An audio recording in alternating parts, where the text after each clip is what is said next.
Right. Thank you for the music. A very good evening, ladies and gentlemen. I think we can do much better. I know it's evening, it's Thursday, but tomorrow is Friday. Weekend is coming. Good evening, ladies and gentlemen. Fantastic. Welcome and thank you so much for making time. Contrary to popular belief, my name is Makbul, not Don, not Karis, not otherwise. But I am here today, of course, to carry this amazing conversation that we are having. And I would like to thank everyone for making time to come for this.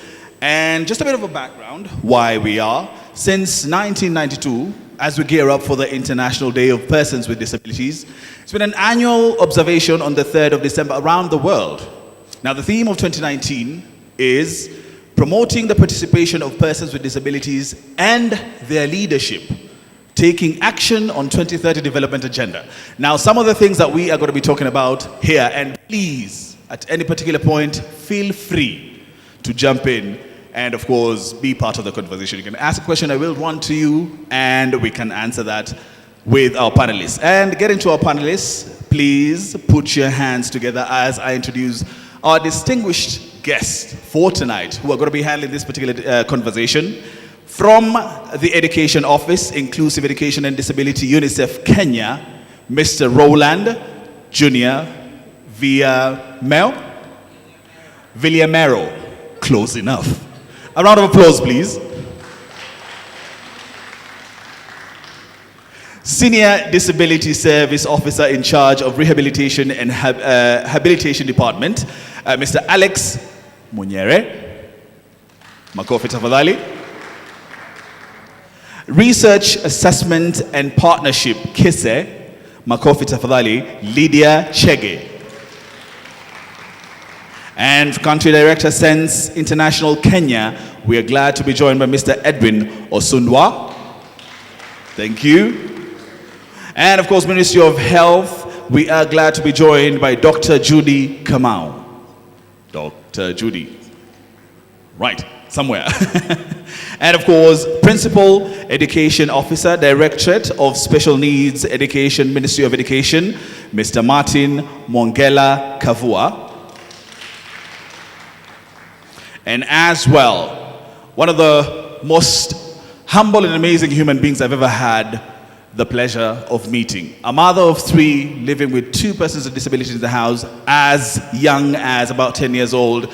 She gives me strength, not so because of what she's dealing with, but how she deals with it every single morning and lets the world know more and more and more about the plight of people living with disabilities. Ladies and gentlemen, put your hands together for Miss Africa Elite 2020, Miss United Nations 2020, Elite Face of Africa 2020. Makofi tafadhali to our moderator, Sylvia Mora Mochabo.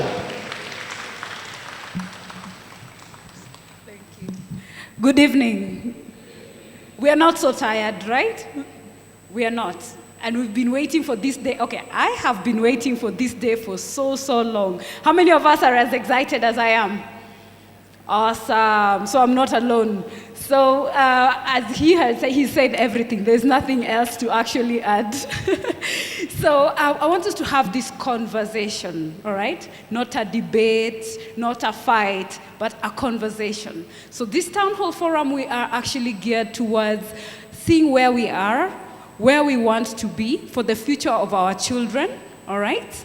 What have our experiences been? For our panelists, we already have received a lot of questions. So we will try as much as we can to maintain the time. Are we ready to push it to 9 p.m.?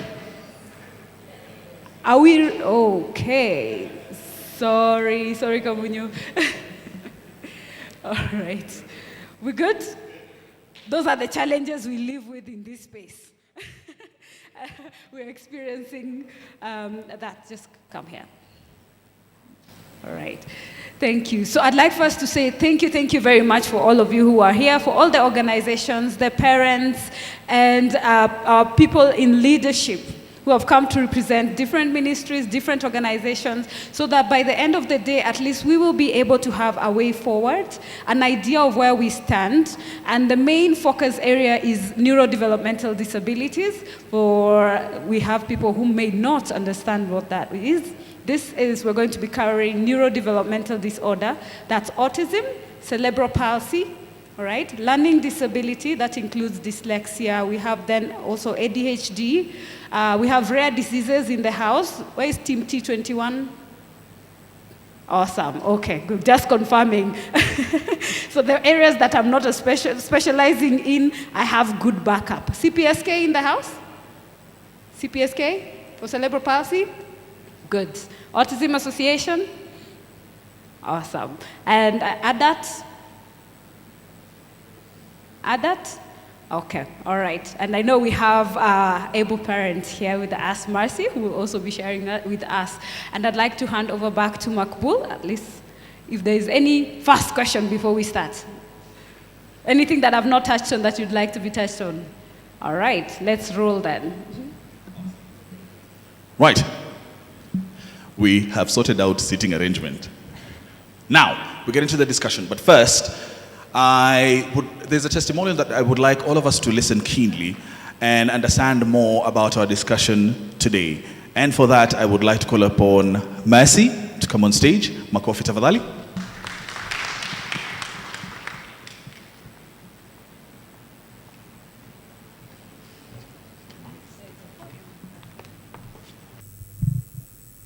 Good evening, everyone. Good evening again. So my name is Mercy Mbogori.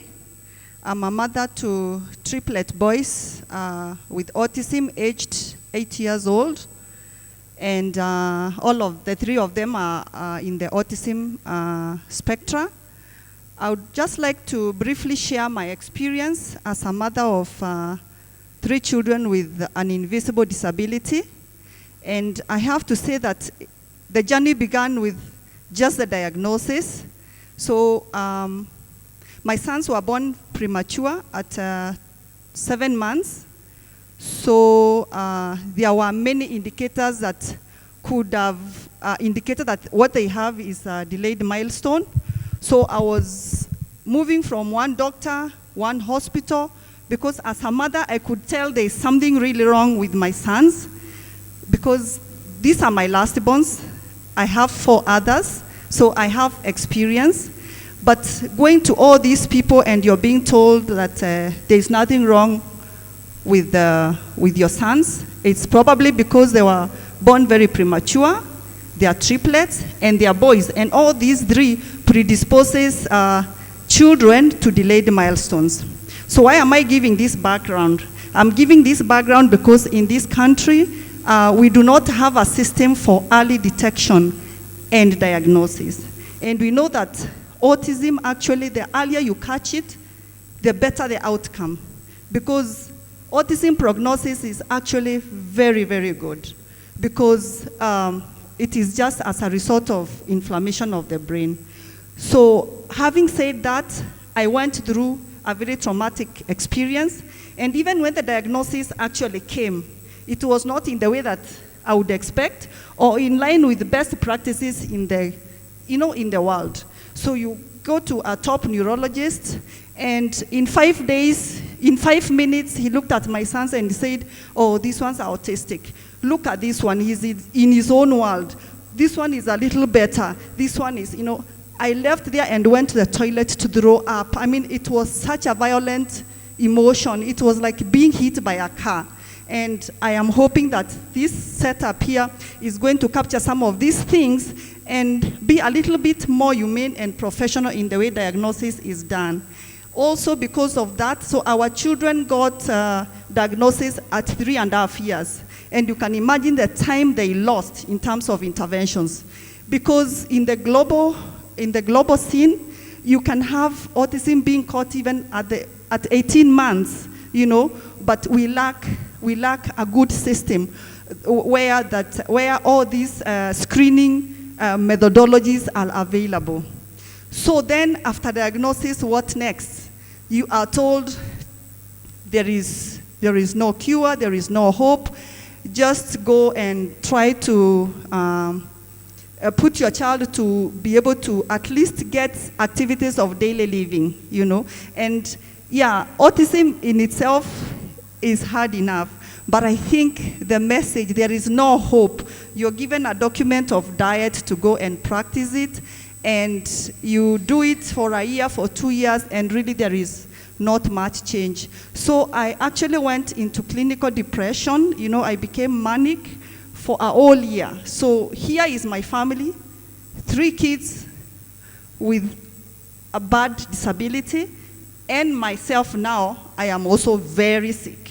So it is not something that I would wish anyone to go through, but it is something I would wish to share my experience so that the landscape in this country can actually be changed. So then after that, you try to pull out by meeting parents, reading about autism, and then now you start the journey of, okay, accepting, and now moving forward. What do you do with your children? Yes, they have autism. What do you do with your children? And I have to say that what has helped me really is you know, it's a global village, and there isn't much in Africa that to give you a roadmap. So if parents struggle the first few years, you waste a lot of money chasing this and that.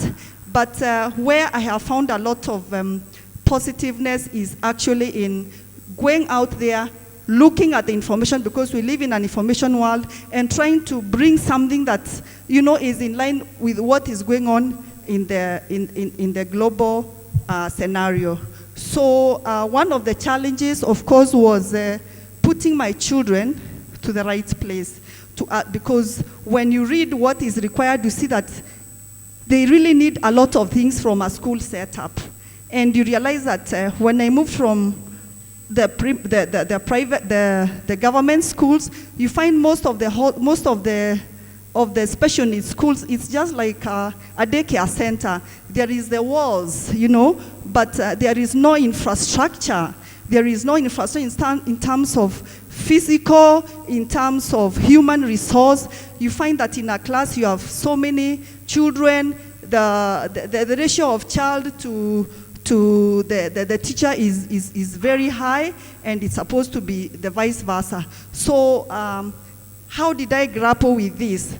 So, and because now the school setup, if you look at the global best practice for autism, is you find that the special education it goes hand in hand with a number of evidence-based multidisciplinary interventions. So they are all in one physical place, so that the parent is not spending a lot of money moving from one corner to the other, chasing OT, chasing speech, chasing brain gym, you know. So what did we do after coming to this realization?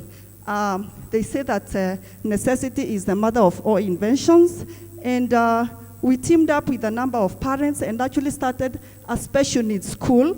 It's called the Nairobi Early Intervention Center in Lavington. We are struggling to bring it to the center because we know best practices, but it is very expensive to do this. We have no access to government assistance, and even registering the school itself, the person representing the Ministry of Education, please, I would like you to note this, because I have moved in your ministry so much, so many departments trying to register this school, and it was such a nightmare, and up to now the school is really not registered. Because you see, in this country, even if you Google special needs school in this country, you will not catch even one, because we fall under CBO. We fall under CBO. We don't really fall under you know, a structured school. So this is one of the areas that I would really like the ministry to look at. And besides that, to register this special needs school, so you will find that we have strange names. Like, because our center is for autism and early intervention is the key, we wanted to register a school called the Nairobi Early Intervention Center. And we were told it is not possible. So now we have to register it as a CBO. So why is that? We need a systematic way. We need special needs school to be recognized like any other school and given due assistance, because now there are so many departments to really fall under.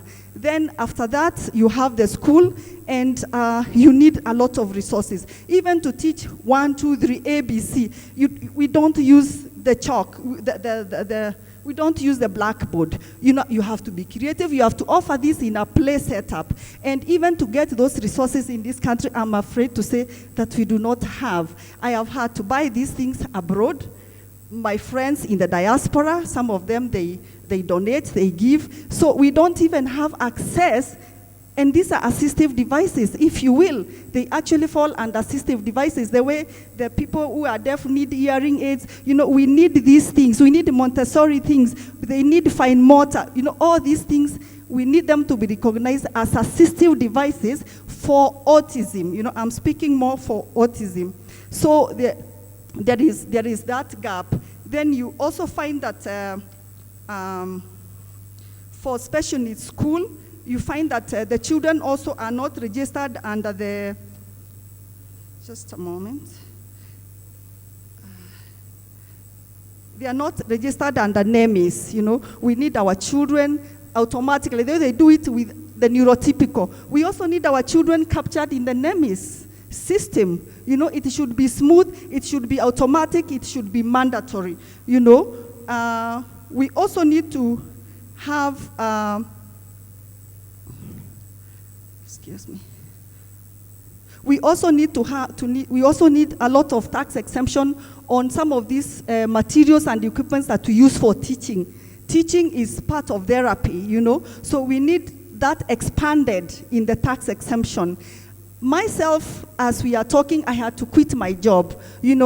I am actually studying I'm doing my PhD right now, and for the last 6-7 years, I've not been able to master that. I had even to quit my job. Why? Because autism is a very traumatizing condition. I wish I had brought my children here. I think maybe you would have really had a glimpse of, because sometimes when you talk about autism, you don't really know the real picture. But everyone here in the government needs really to visit our families, see how they live, see how hard our lives are. We give up everything, everything. Our resources, our time, our energies, are just focused on that. When people are investing in other things, we sell what we have for our children, and we need the government to give us social protection, We need that because we are really struggling. We feel like, the Vision 2030 talks about leaving no one behind. But let me tell you, the government representative, we have been left behind in all aspects when it comes to parents, to children of autism. Employment, who employs? They cannot even hold, even those who can do some things. They can't compete successfully with the typical interviews. So the UNICEF representative, I would like, as a parent, to make a plea. Please take the cause for autism. We are not well represented. Please fight for us. Fight for us because we are out there alone. We do not have anyone who really understands our scenario. I think I will stop there so that I can give somebody else some room. Thank you. Thank you. I think we can do much better than that. For the life that Mercy is living and the words that she said, please applaud her for the strength that she has. And for all the mothers and parents living with persons with disability at home, this is why we're having this forum and why we're having this discussion. It is the first time bringing you the round table. Well, not really a round table, but a discussion with key stakeholders as we forge a way of inclusion by giving the parents, the key partners, a way into the policies affecting our neurodiverse communities. And I would like to, of course, welcome the moderator and the person who inspires, I suppose, me and a lot of other people, because I have seen firsthand early in the morning trying to get the kids ready to go to school, and it is not easy. And I, for one, sat and thought, you never know until you wear the shoe. This discussion is really important. And for that, I would like to call upon one more time our moderator and, of course, founder, AndySpeaks, to come and talk to us, Sylvia Mochaba. Makofi tafadhali. Thank you, everyone. Why I wanted Mercy to start, because Mercy's stories and experience covers most of the things that we have gone through as parents and as people trying to intervene and make this place better for our children. The things that I wanted our panels to get from her conversation is some of the struggles. What is it exactly do we go through as parents, as a community trying to survive in the neurotypical society? And now I'd like to start from, I'm sure you've picked notes and questions and queries. So that actually, I have over 100 questions that were handed in by parents and the community. So I want to give you this opportunity one by one. The area that you had is addressed in your dockets. Just mention it, go into it. What policies, how are we covered? How do we move forward? Then if there is an area where it will not be covered, I will actually bring in the questions and also broaden it so that we can cover more on that. Is that cool? Are we okay with that? Okay, then now, okay, we'll also come back to the floor once we finish everything that has been brought forward. And if there's any area that we will not have covered by that time, then we'll come back and open the floor for further discussions. Yes? If someone says capish, you say kaboom, right? Capish? Good, so we are together. We'd like to start from there. We'll start with Alex. Okay, thank you. I don't know where they... Okay, good evening, everybody. My name is Alex Munyere, and I work for the National Council for Persons with Disabilities. I am in charge, I'm a program officer in charge of rehabilitation and habilitation that has 4 components: the assistive device component, albinism, sign language, and the rehabilitation itself. I'm here to stand on behalf of the Director of National Council for Persons with Disabilities, Honorable Mohamed Hussein Gabo, who was supposed to come, and he also sent our Senior Assistant Director in charge of programs, who also was engaged somewhere, so they decided that I come. I'm here to listen, and I'm here to learn. Although I have also been in the field of special education, I thought I heard about Mr. Osundwa. He was a classmate of mine in Kenyatta University, so I have a small background of special education. And I think I have interacted with autism in particular when Autism Society of Kenya was being formed. I don't know where that echo is coming from. I was involved because I was the chair of Albinism Society of Kenya. So I come from the civil society background, and I know the journey is long, and we are at the council, we do what we can, humanly possible, to support and do the interventions that the government is supposed to do. But where we are not able, then we just pray God that we are enabled. However, I just want to say one thing, based on what my dear sister said.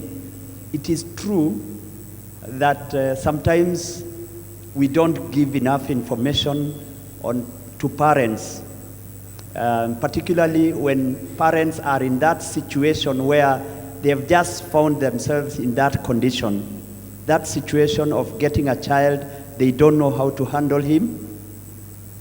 And we are supposed to be, as a government, we are supposed to be the custodians of information. But sadly, we sometimes do not give the right information. And when a child is born, how we relay that information to the parent is very critical. It will help him, the parent, either accept the child or even reject further the child. So I want to agree with her that we have a lot to do, particularly early identification. And I also want to agree that we have no programs that are really established for neurological disorders in the country.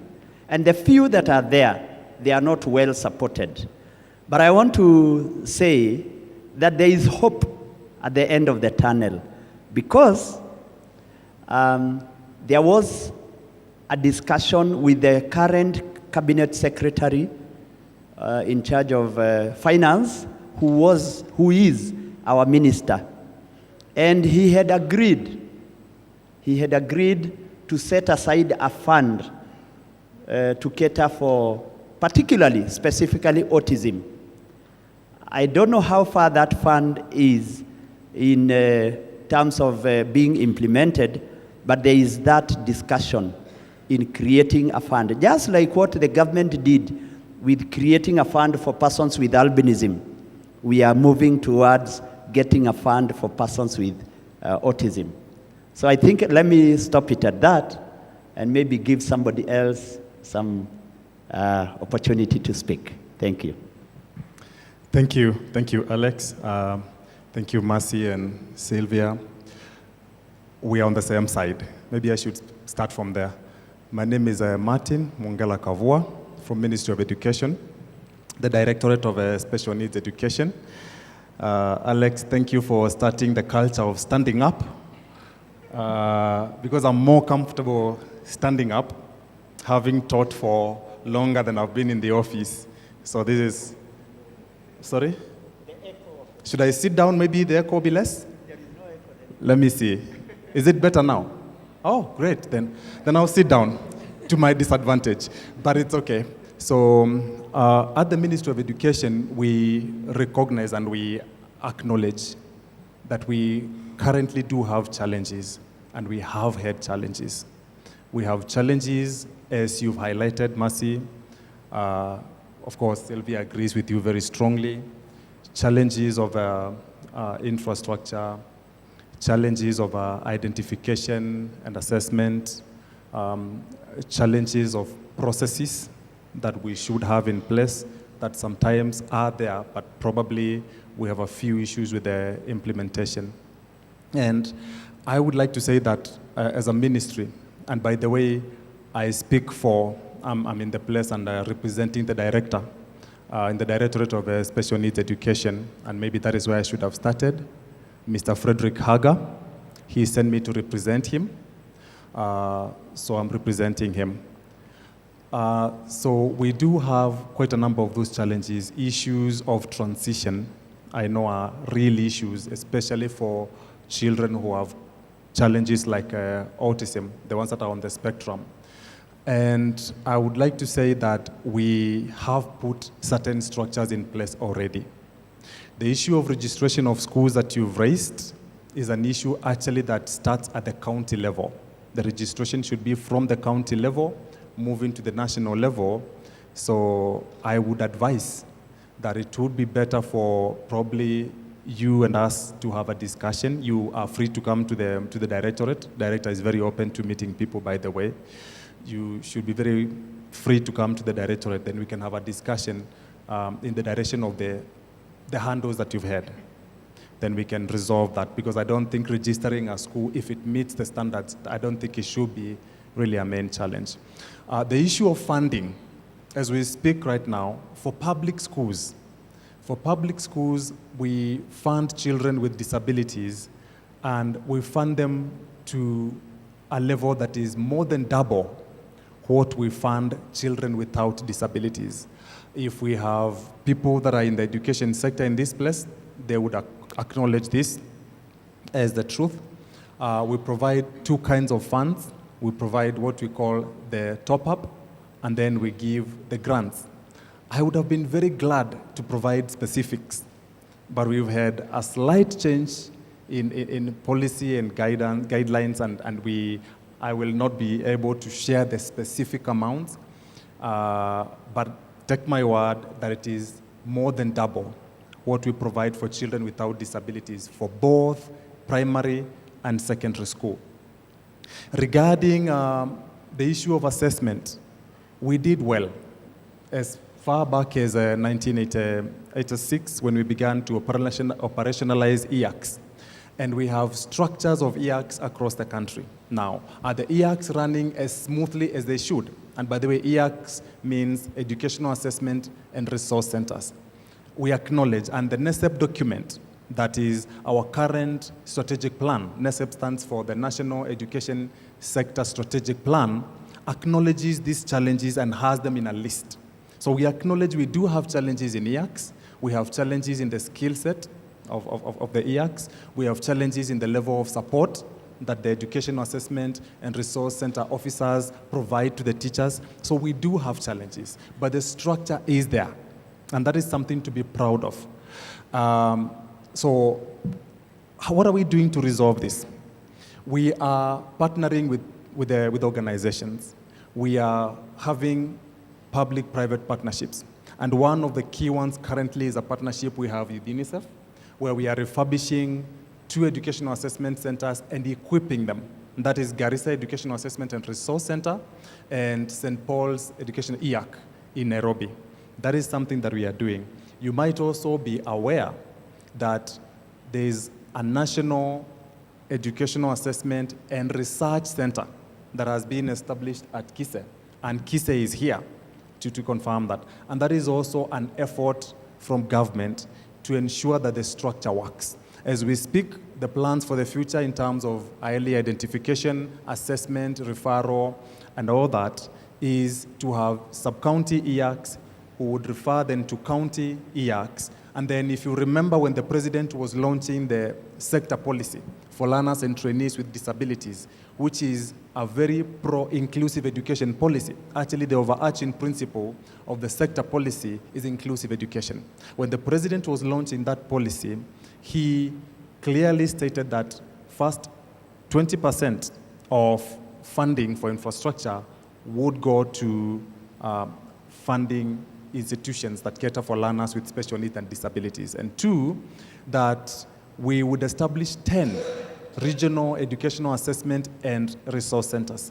And what we see in future is a situation where we will have the county EACs that will be able to refer to the regional EACs that will be more resourced than them. And finally, we have the National Assessment and Research Center at Kise, which will be the ultimate place to refer these learners. And that is on the matter of assessment, because I believe once we identify the children and then we assess them properly and we place them in the right place, then we'll be able to provide the services. But so long as we do not have the children in school, it might be a challenge to provide the services that we ought to provide. So the latest effort that has been made, and I would say that is a solution to the challenges that have been identified in NESEP, is the sessional paper number 1 of 2019. If you look at that sessional paper, it proposes what government is going to do between now and 2022, when NESEP, the timelines that have been set for NESEP comes to an end, to resolve the issues and the challenges that are identified in NESEP. So the sessional paper provides solutions, if you look at the language of the sessional paper, and acknowledges the challenges that we have. So I believe we are moving forward, and we are likely to get to a good place in the coming years. Thank you very much. I have a lot more I could say, but I think in the interest of time, let me just stop there. Thank you. All right, thank you, Martin. Actually, 80% of the questions that we got in are geared to Kise, Ministry of Education. Ministry of Health, as you can see, is empty. We were expecting them, and we still have faith that maybe they will come, and we will be able to address. The National Council will come back to you. And the one key thing that I'd like to just touch on, one of the many questions that came back to you, Martin, is the matter of inclusive education. When we're talking of inclusive, and then now we're being very specific about neurodevelopmental disorders. That is one of the main questions. And about the CDC, all right, yeah. Then we had the early intervention we have touched a bit on, and then the new curriculum, that's the one, yeah? Is it well equipped, and integration? How is this integration actually being done? Because what we are finding on the ground is like you've heard, she started a school, right? That's an early center. Then what next? Where do they go? How many secondary schools do we actually have for neurodevelopmental disabilities? All right, and after that, we have TVETs. do we have actually a specific section under TVET that caters for persons with disabilities, not physical disabilities, because that we believe, or from the many emotions that have come through, is that there is a lean in when we're talking about disability towards persons with physical disabilities, but neurodevelopmental disabilities are not being covered. So we can ponder on that as we go this way, then at least then we will get back to that, right? Okay, then now we'll go to UNICEF, and we would like to get to understand what is the global platform? What exactly are we supposed to be benchmarking inclusion when we're talking about integration, when we're talking about education? You're an education specialist. So what should we be following so that we know, as she's saying, she depends on people in the diaspora to support her with, so what should it be? What do we expect? The teacher ratio she spoke about, and I'm sure there are many other issues that I saw you being very keen. So let's hear from your side. Thank you, Sylvia. So my name is Rolando, and I usually emphasize the first syllable of my name because some people call me Orlando or Ronaldo. But it's Rolando. I'm originally from the Philippines. Anyone who has been to the Philippines? Oh, you've been to Manila. That's good to know. So I am an education officer at UNICEF Kenya, and my work is to work with government to promote inclusive education for children with disabilities. Has any one of you heard about UNICEF? Anyone who's familiar with UNICEF? Good. So do you know what UNICEF stands for? So UNICEF stands for United Nations Children's Fund. And we are one of the UN agencies, and our main mandate is to promote the rights of children based on the Convention on the Rights of the Child. UNICEF operates in more than 150 countries around the globe, and we have UNICEF Kenya Country Office in Kenya that works specifically with government.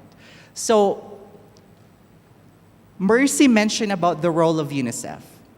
And generally, UNICEF's mandate is to work with government on issues of advocacy. So we work with government to ensure that the rights of persons with disabilities are promoted.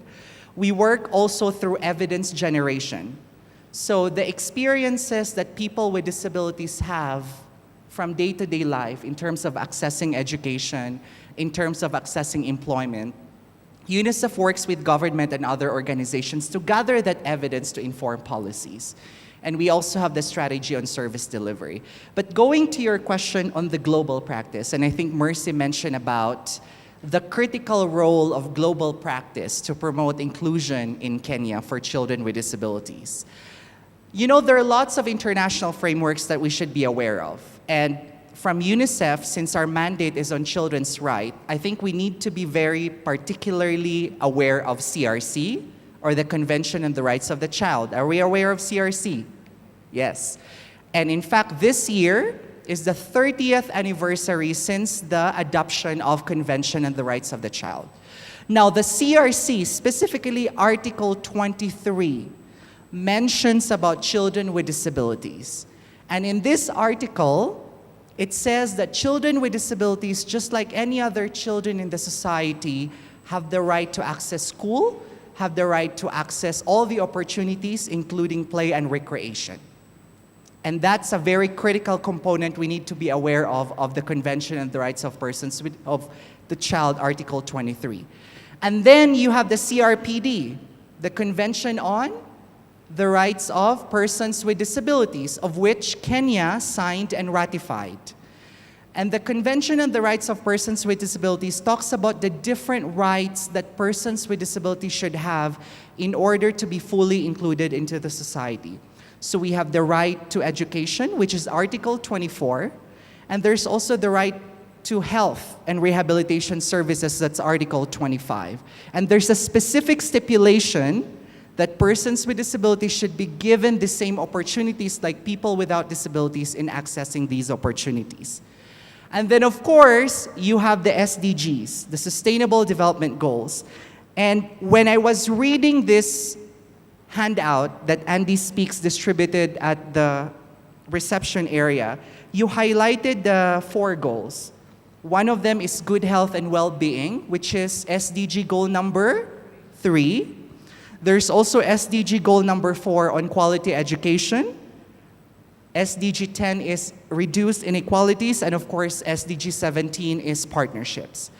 Now, SDG is a very critical framework because it acknowledges the rights of persons with disabilities. In fact, SDG recognizes the rights of persons with disabilities, and it has been manifested in different indicators from education and all other human rights. But the question is, what now? You have the CRC, you have the CRPD, and you have the SDGs. So what's the relevance of these frameworks?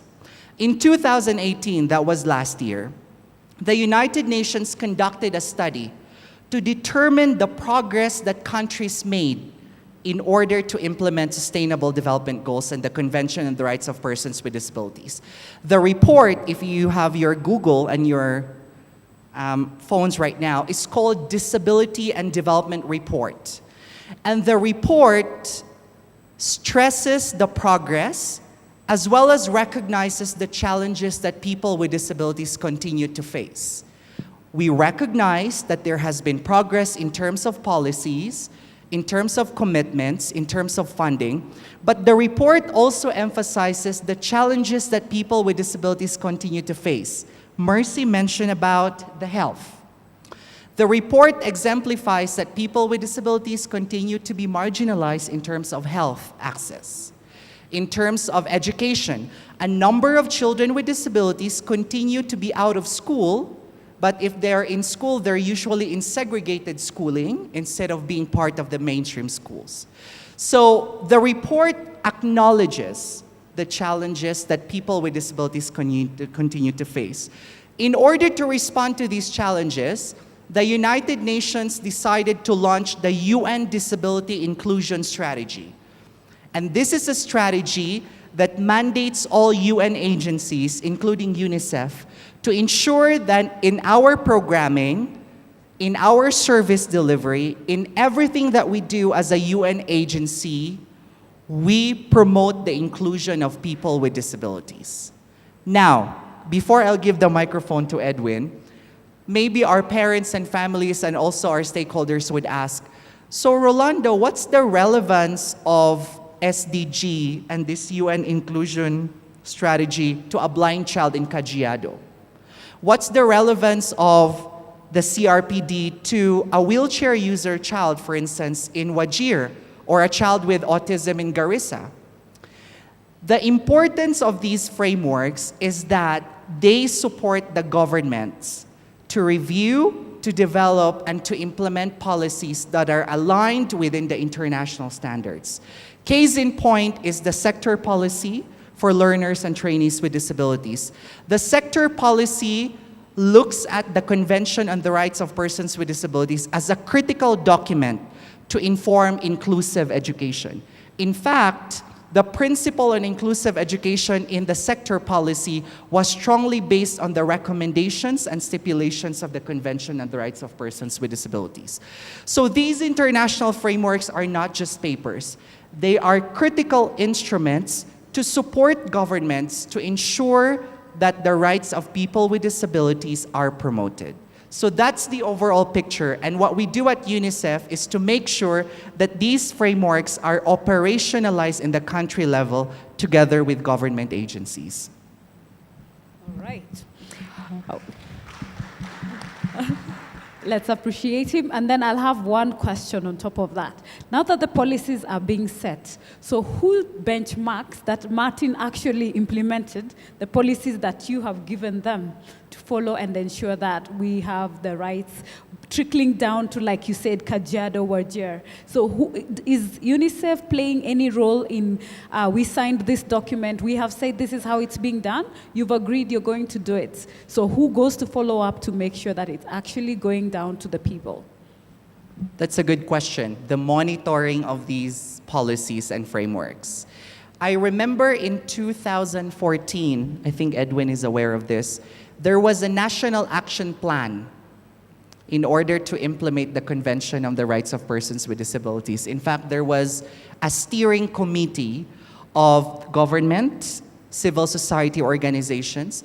And the role of this steering committee is to monitor the implementation of CRPD and to report back to the United Nations on the progress as well as the challenges that Kenya continues to face in implementing the CRPD. So to answer your question, Sylvia, there's a steering committee established to monitor the implementation of CRPD with the government. All right. Thank you. Thank you for that clarification. I'm sure most of us, when they see UNICEF, we see money.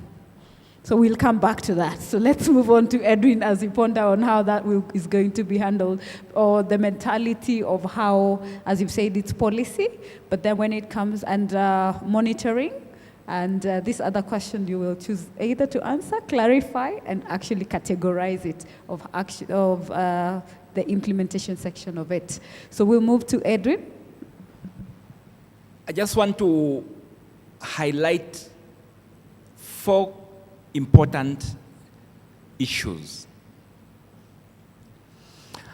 And these issues clearly manifest in what Mercy has said. Mercy has talked about the difficulties she faced when she took her children for diagnosis. Mercy has talked about the struggle of exclusion from services. She talks about the lack of clarity in terms of government plans and commitments about the aspirations of her children. And we are also talking about the emerging disabilities. Let me start with the last one. What I call the emerging disabilities, because many years ago, people limited disability to physical disabilities, visual disabilities, hearing impairments, and to some extent, albinism. But now we are confronted with the expanding definition of disabilities, which is bringing, for example, these neurodiverse groups. That means we have to redefine how we engage and understand disabilities. For example, people in the media still, in many instances, use a charity lens to reporting about disability. Even when they have good intentions, they still approach it from that point. And yet, we have moved to a rights-based approach towards disability. So there is need for training, for example, there. The second issue about inclusion into services. This is not just in education, it's in health, it's in social services, it's everywhere, it's in private sector. How are we expanding so that persons with disabilities are included? Unfortunately, the word inclusion brings about misinterpretation in the same measure as the word exclusion brings about. People think of inclusion sometimes as fitting in the same basket. Even a basket or baskets have different shapes, and it's very difficult for all of us to fit in the same basket. So inclusion must not be used to exclude other people. The definition, if not well and appropriately applied, can be a problem. For example, I work for an organization called Sense International, and we work with children who have multiple disabilities. Deaf-blind children, for example. You cannot insist that they immediately go to school just by simply saying a school has a ramp a school as a trained teacher, sometimes these children must start learning in the home environment. And when they acquire school preparedness skills, they can then transit to school. The reality is some of them may never attend mainstream school. So we need to allow them to attend those alternative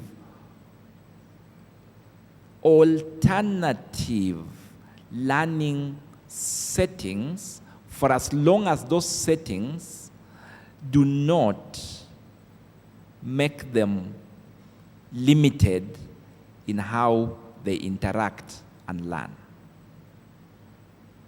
Inclusion.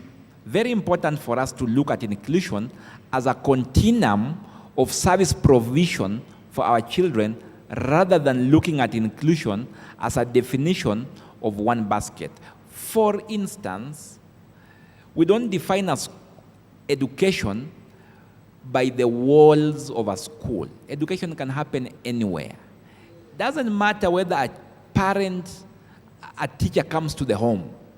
For as long as the teacher is delivering instruction to my child in the home, that's education. And for as long as my child can get time to go out and interact with the rest at the community level, that can still be education. People like Serena Williams were homeschooled, and here they are. So we must not confine our definition of education to only a school. We must look at the interest of the child and the interest of the learner.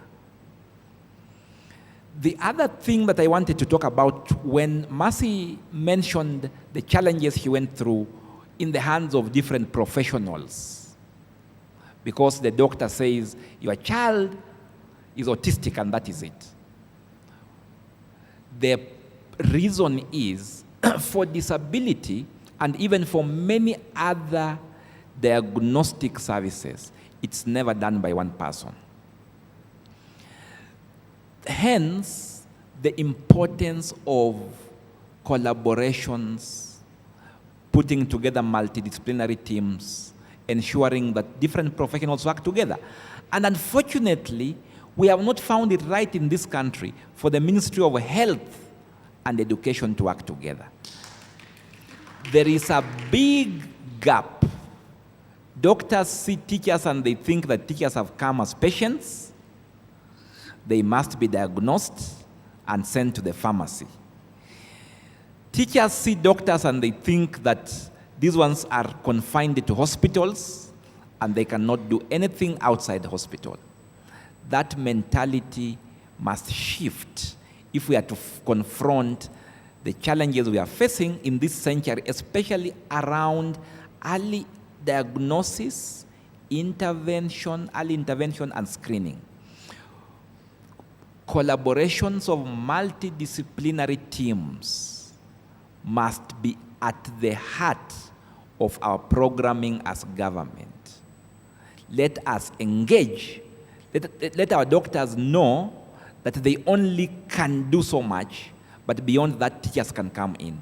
Beyond that, the community. Beyond that, the parent has a say. And that way, we resolve this problem of wrong diagnosis, misdiagnosis, or this problem where somebody discourages the parent by using inappropriate language. Many of the doctors that I know of don't know that things have moved to a human rights perspective. They will still say, this patient. And sometimes when you are seen as a patient, then everything is limited to the medical aspects. The final thing which I pick from Mercy's conversation is that civil society is playing its role, but there is much we can do. As civil society, we like talking about advocacy. Advocacy is one good thing because we work to influence government. But sometimes you go to government to influence them and you have not demonstrated what you are influencing them to do. That is why civil society is called upon to play the important role of piloting and innovating.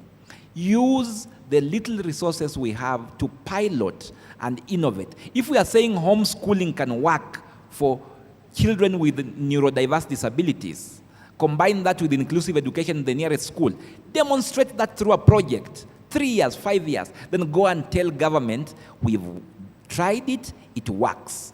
Please scale it up.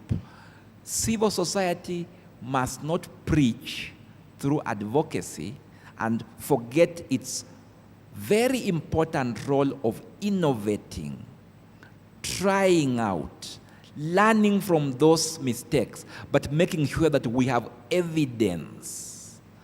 It is the evidence that encourages government to do it. And by the way, government has nowadays improved in terms of listening, picking up. Some of the provisions in our policies have come from civil society. When we talk about things like home-based education, we piloted a project and we have all the way influenced the government. It's now in policy. It is possible. Civil society, we write proposals.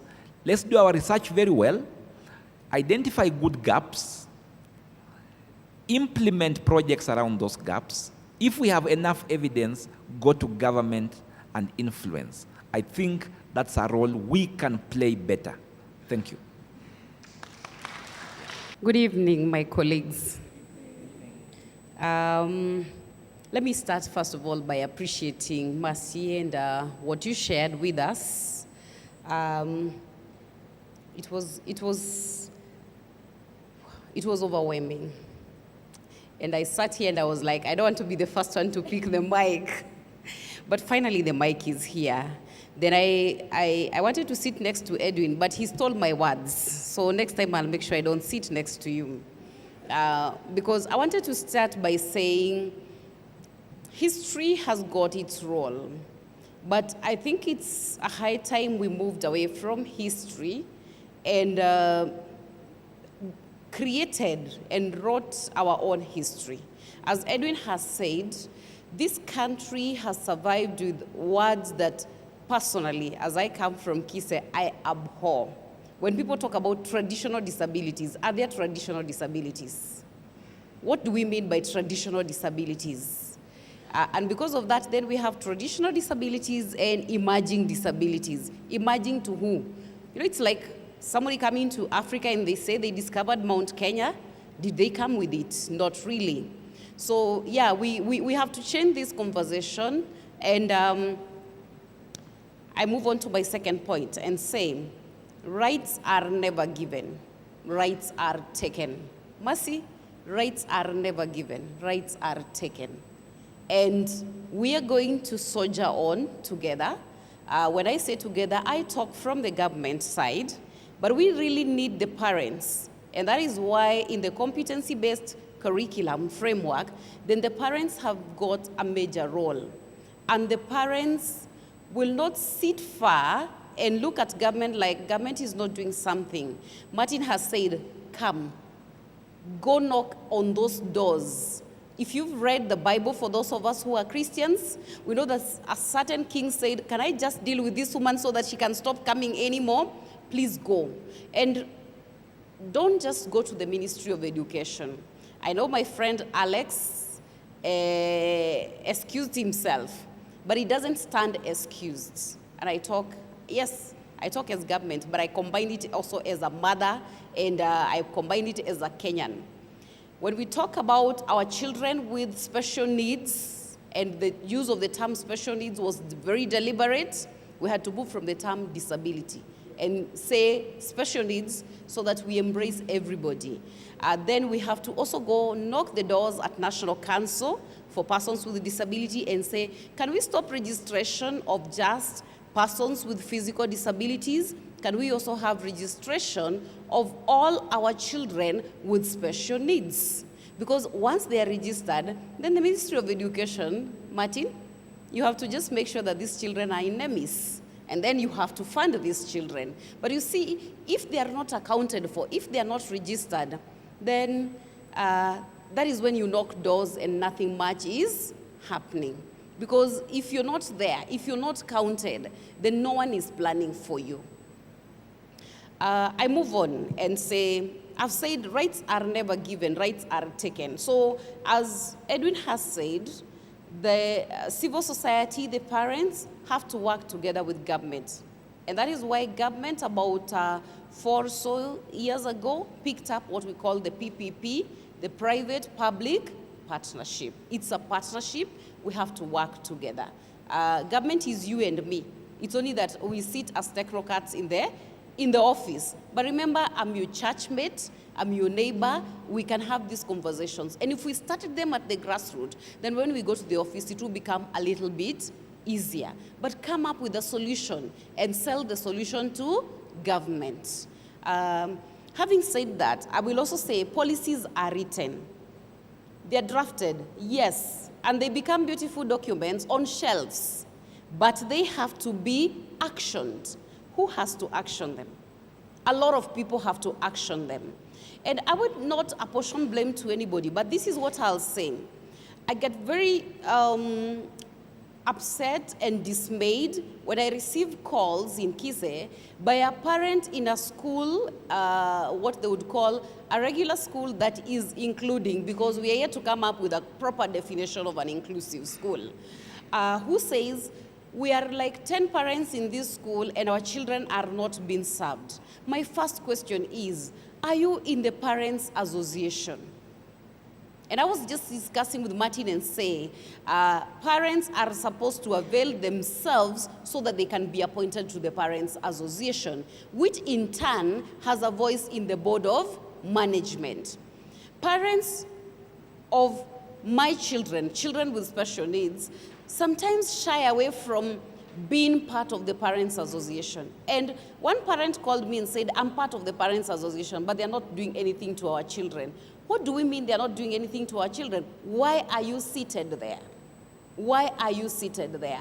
So if, for example, as parents, we are not represented in the Parents Association, we have to again go back to the school and say, by the way, the Constitution in Article 54 says 5% representation. So yes, we don't have a problem. Edwin represents the other parents. We need one parent, even if it is not per class, in this school to represent the interest of our children. And make sure that you select a parent who can talk until the roosters come home. Not a parent who will just sit and say, you know, if I say like that, they'll do this to my child. No, talk. And look for forums like this one's talk. Look for an organization. Go there and talk. If Sylvia never talked, we would not be here. Would we be here? She's not funded by government. She's not. How many times does she knock on doors to have some of us even come here? She knocks and knocks and knocks, and that knocking has become loud enough that she will walk into my office and I'll walk her into the next place and the next place. She has not succeeded, but the fact that we are here this evening, it is a step towards a certain policy being actioned. So parents, dear parents, I am asking that we stand up for our children by being there for them. So yes, policies are there, rights are there, but somebody has to move them from point A to point B. I want to correct Edwin, who has said that we have to look out for the interest of our children. In CBC, we are not looking out for the interest. We are looking out for their potential. And every child has got a potential. We are looking out for their potential. Go discuss with the teacher, what is my child capable of doing? And then after that, if the school is not doing anything, start working. Look for a group of parents, go to KICD, ask them, okay, you made the curriculum, it's not working for us. Somebody has to start this noise somewhere, then the rest of us can listen. Let me now stop talking like an activist and go back and talk like government. My name is Lydia Chege, I'm from Kenya Institute of Special Education. Autism is said to be an emerging disability. I'll use the term that people are using, but we have to stop using it. And because then it is said to be an emerging disability, we do not have contextualized tools for diagnosing autism. And that is why Martin has said, now we have the National Assessment Center at Kise, we are working on tools. Yes, we have tools, they're not 100%. Yes, I've heard that we are supposed to work with the Ministry of Education. We are working with them right now. And that is why the IAC at Kise is not Education Assessment and Resource Center. It is Education Assessment and Research Center. Currently, we are in a memorandum of understanding with Jomo Kenyatta University of Science and Technology, JKUAT, in the Department of Health Sciences. And what we're trying to do is, not trying, what we are already doing at Kise, and those who have come have seen them, we are having their physiotherapists and occupational therapists come to Kise. At any given week, I have about 6 to 10 of them. And then we are having their lecturers, and we are saying, can we have a conversation where now the medics have to realize that they have a big role to play in education. And because of that, there are a few interventions that we are trying out for autism, and we are documenting them, so that then later we shall walk to Martin in the ministry and say, now can we put this as an action plan? Can we have this as a policy? Let me just mention very briefly what we are doing. Apart from diagnosing for autism, together with Kenyatta National Referral Hospital, we've started play therapy as an intervention for autism. We have a sensory integration room, which we are still equipping, and I agree with Mercy, getting these things to Kenya is a problem. It has taken us 1 year, but at least we have received some items, and we are seeing what benefit it has for children with autism. And then we have introduced a heated pool. And this heated pool, when we were making it, initially people thought it was for physiotherapy for just these other children. But one of the things that we are doing, we are putting children with autism in that pool, and we do it together with a therapist and an assessor, and we are documenting what we are seeing. We've already seen a lot of development, so that later, then we shall have these conversations and say, what can we do? Does the government have a heated pool at Kasarani Sports Stadia? If they have, can we talk to the government and the National Council so that we have the children access that particular pool? So we are researching, we are documenting. Those parents who are around us at Kise, let them come, let them use this facility. We have, for example, we've put, those who have been to Kise recently, you realize we have a trampoline inside and a trampoline outside. If your child has got autism but has got an issue with cold, they can jump inside. And what we're trying to do is document all that we are seeing, so that when you come and we diagnose, you're not just given a diet as you say. We have other interventions. Then now we can sit with KICD and say, can we have an education system for children with this kind of special needs, and this is their path, that is where they need to go. I've just come from Manzoni, and we are discussing what are the gaps in education, because as Martin says, we've realized there are a lot of gaps. But we're also telling the scholars, and especially the universities, can we stop just researching on funding? Can we research on this called emerging disabilities, for example, if you're a scholar within disability and education, and tell us what are we supposed to do with these children? So we are not perfect, but we have acknowledged as government, as Martin said, there are gaps. We are trying to fill those gaps. We shall fill those gaps with you. So this is a journey that we walk together. As I hand over this mic to Sylvia, I will say this. Yes, let us have those special schools, but let's create demand within our government schools. Let's create those demands. That is why the government has given intern teachers, because somebody has created a demand. Just remember, we are coming from 23,000 primary schools to 8,000 secondary schools, and we are talking about 100% transition. What have we done? Created a demand so that we have to expand secondary. And that is why currently almost every primary school has got a secondary school. Are we together? And then every primary school is supposed to have an early learning section. Can we make sure that every primary school has got learners with special needs? Let those learners be there. Let the parents come and say, now the learners are in Kise Primary. What is happening? Let us drum it so hard that somebody has to say, what can we do? That is what we are doing. We are not being given everything by government. For those of you who have been following Magoha, he's come to Kise twice because we keep telling him this is not yet done. Can we create that demand? Because then supply will have to follow demand. If we shall withdraw our children and keep them at home and not register them for homeschooling, as Edwin has said, somebody will not know that they exist, and that gap will continue being there. Let us continue this conversation. Let us continue this conversation. Just like, allow me to be a little bit naughty, just like Twa Twa Twa has trended this week. Why can't this conversation trend this week? Why can't we have it on WhatsApp? Why can't we have it on Kenyans on Twitter? Why does it end when we leave this room? Let's continue this conversation. Thank you.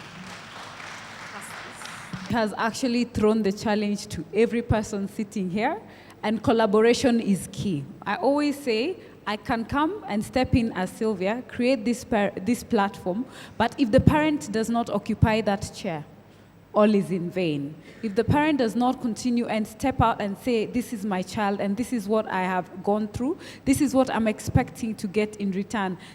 I am only one, I can only speak of my experience. Mercy has spoken of her experience. Of course, someone in Kajiado, someone in Kisii, someone in Mandera has a totally different experience. And we can never know what's going on out there. And like we had said, they have set up the policy. They expect it to go everywhere. Martin here will be in the office expecting the same to be going on in every other section. But you as a parent, if you don't step up and say, this is what you say, but I cannot see it, I have not felt it, then how will we be able to know that there is progress or something is happening? I'd like for us to introduce Kamunyo so that he can share with us his experience. Yeah? He currently works at CCK, Communication Corporation of Kenya. Is that right? And he is a person living with cerebral palsy. He has defied odds. And I would like for him to just share his story as we use it as a break before we go back to the panel. Come on, we'll come. Yeah, all right.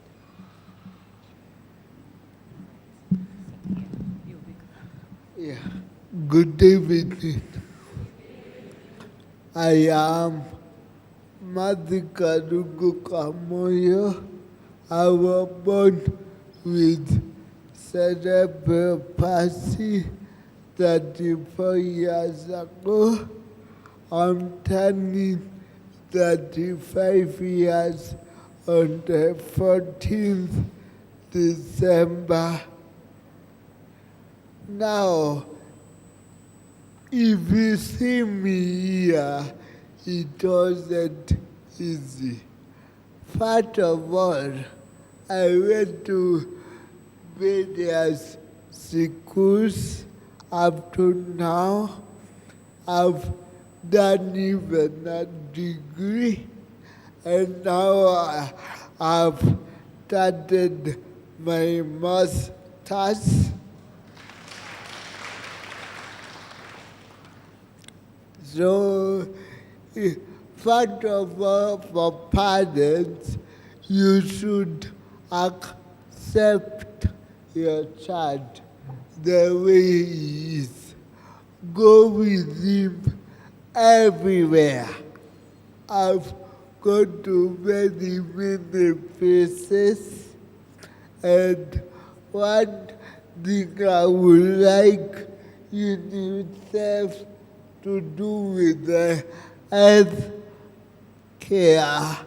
You see, first of all, our children are covered under the parents' medical care. But when you leave, you try to get your own medical cover. I was rejected by every insurance in Kenya, even international one. Now, because I know I'm employed, now they knock at my office for me to invest.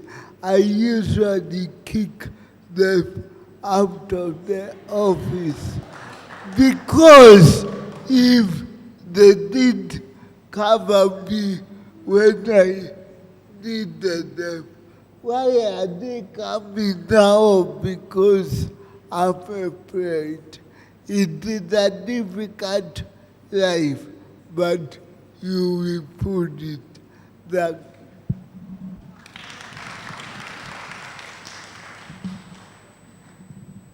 Karango, if I would ask, going to school and defying odds that you've actually done a master's, how was actually the process of looking for a job? We've just heard about the medical insurance side of it. And to the parents, this is what we speak about: love your child unconditionally, accept them. He's where he is because the parents never gave up, right?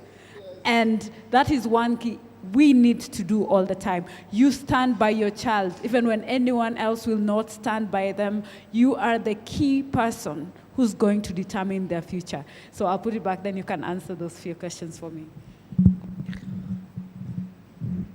when I finished my that year, there was a lady called Mercy Wajao, who is now the acting Director General at Communication Authority of Kenya.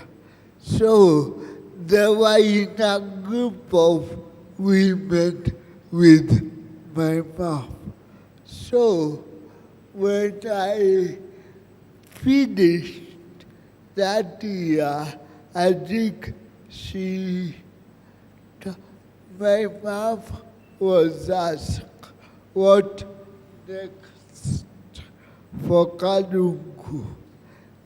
So Mercy told my mom, I will open a way in the CCK. Then I went there for internship in 2012. And on that day I was told, we've liked your work, so go get your bachelor's, then come back. So I went back to school, and something you should know, I wasn't in a normal university. I was there in a university called DARK, which is now Gates Africa.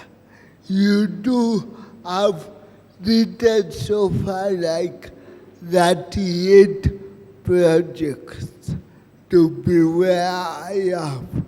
So I went back there. I wrote a thesis and did something called credit transfer to Business School of Costa Rica with my third year results.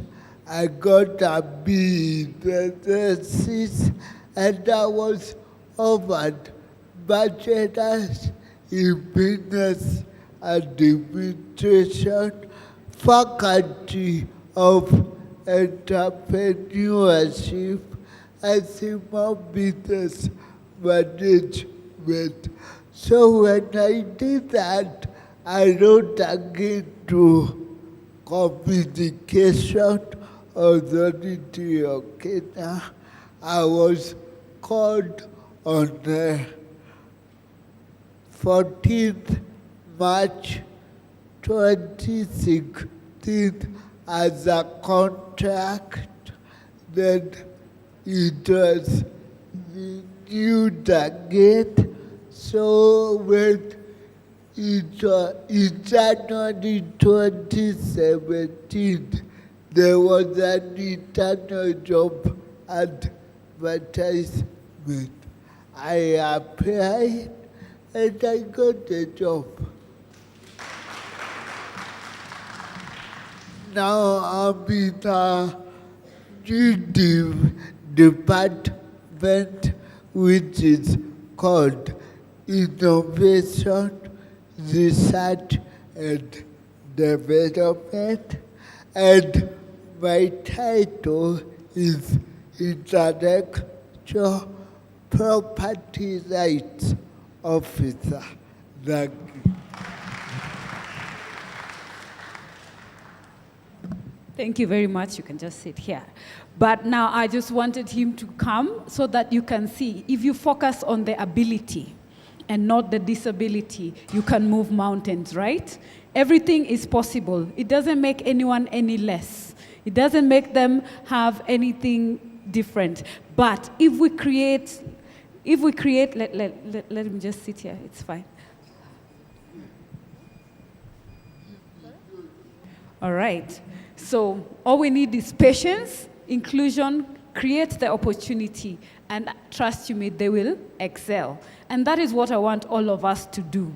And like you've heard, no one opened the doors until he got a job. But how was he to get a job when they did not accept him in the first place?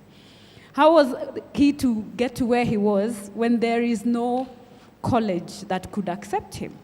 Until that one accepted him. Then from there, he could transfer his credits now to our local education system. Martin, leo kona kazi ngumu because most of the things are actually geared towards education in this conversation.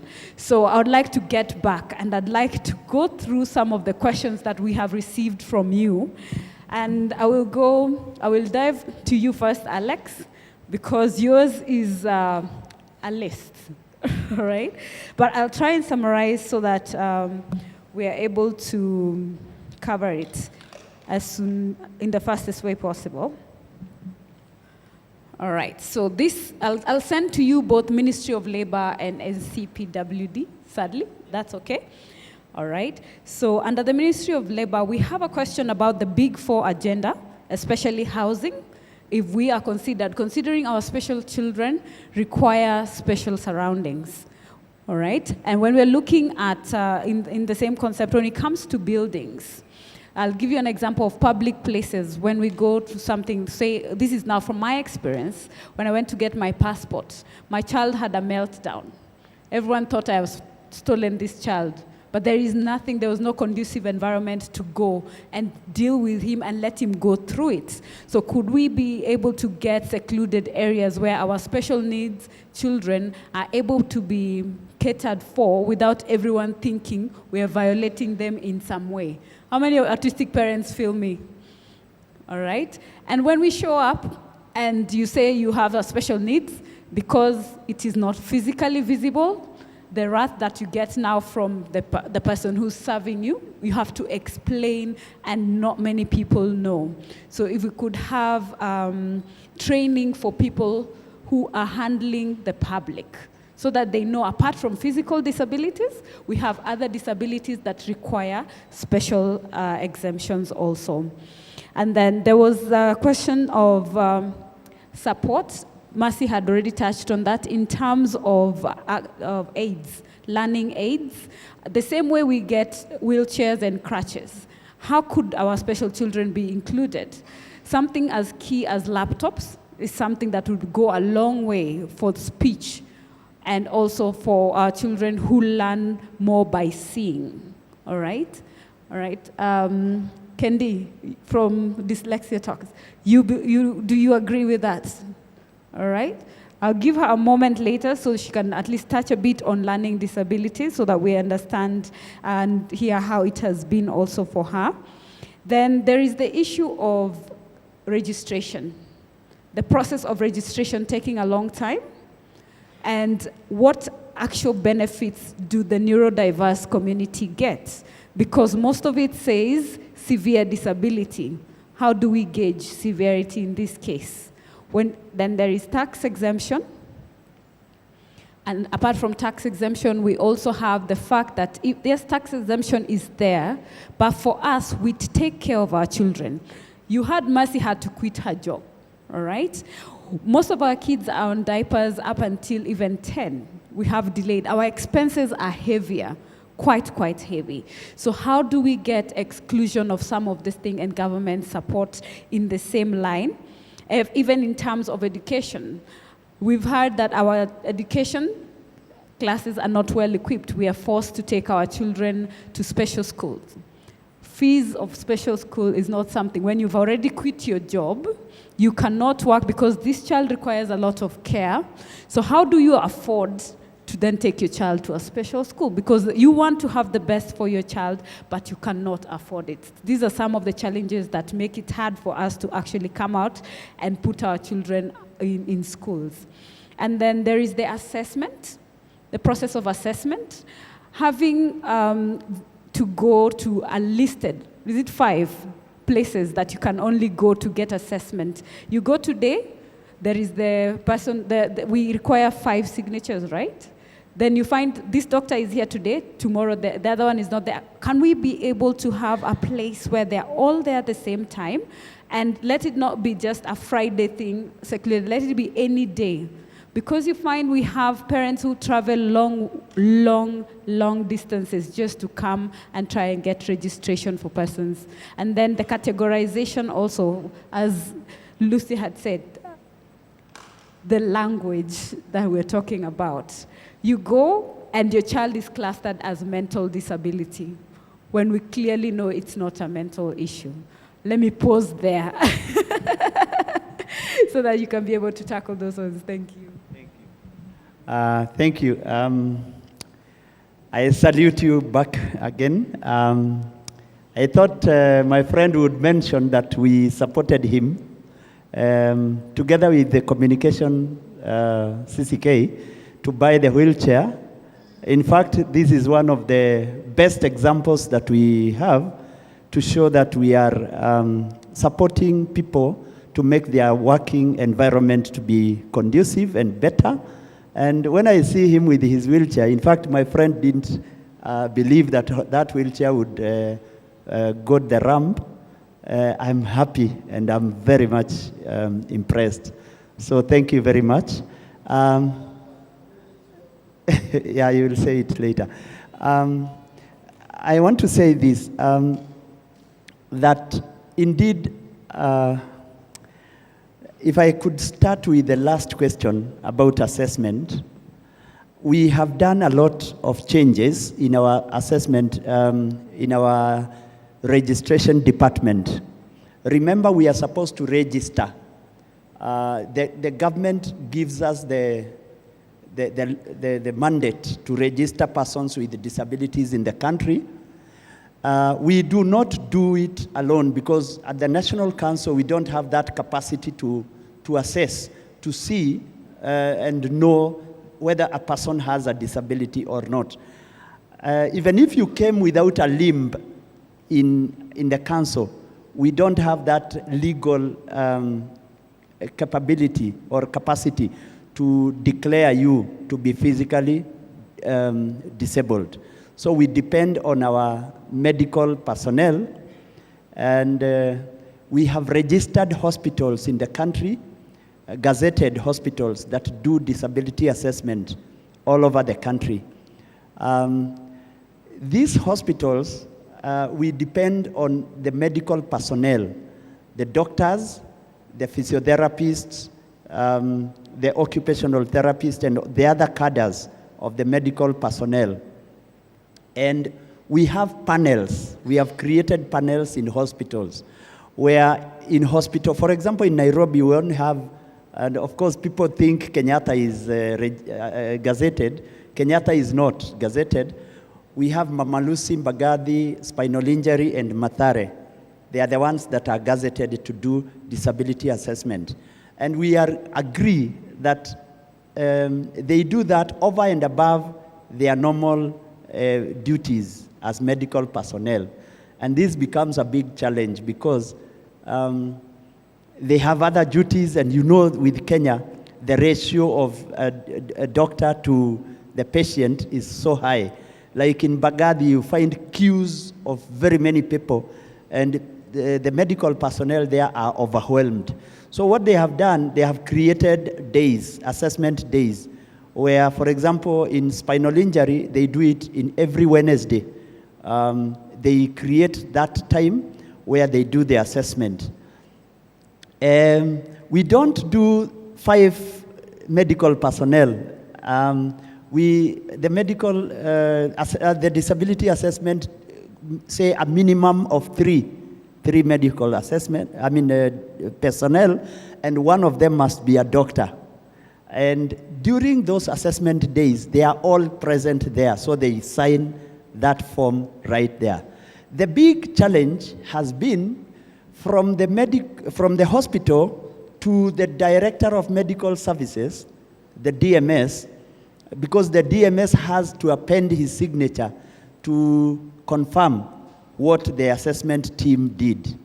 Now that is normally the biggest challenge, and the delay, because most parents here have experienced delay in registration. The delay comes from the hospital to the DMS, and the DMS signature is only one in the whole country. He has to sign all those forms from all over across the country. That has been a challenge, and we have streamlined that. We have talked to the Ministry of Health, and they have accepted to decentralize that signature. So right from next year, we are going to have all county heads to be signing that place of the DMS. So those forms will come from the counties when they are already signed. With us, at the National Council, our role is very simple, to just produce the ID card. And that one, some counties have even started buying those card machines to make the cards. So going forward, it is going to be a very easy exercise to register persons with disabilities in the country. That is good news. Now, the other question is, or rather the other issue is registration and the terminologies.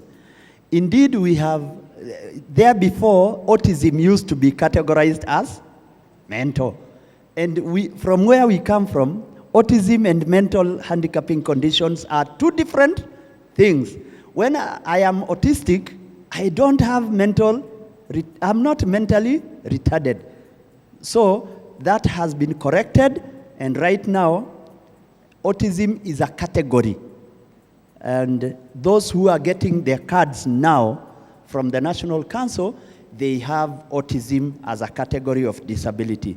I think that rests that case.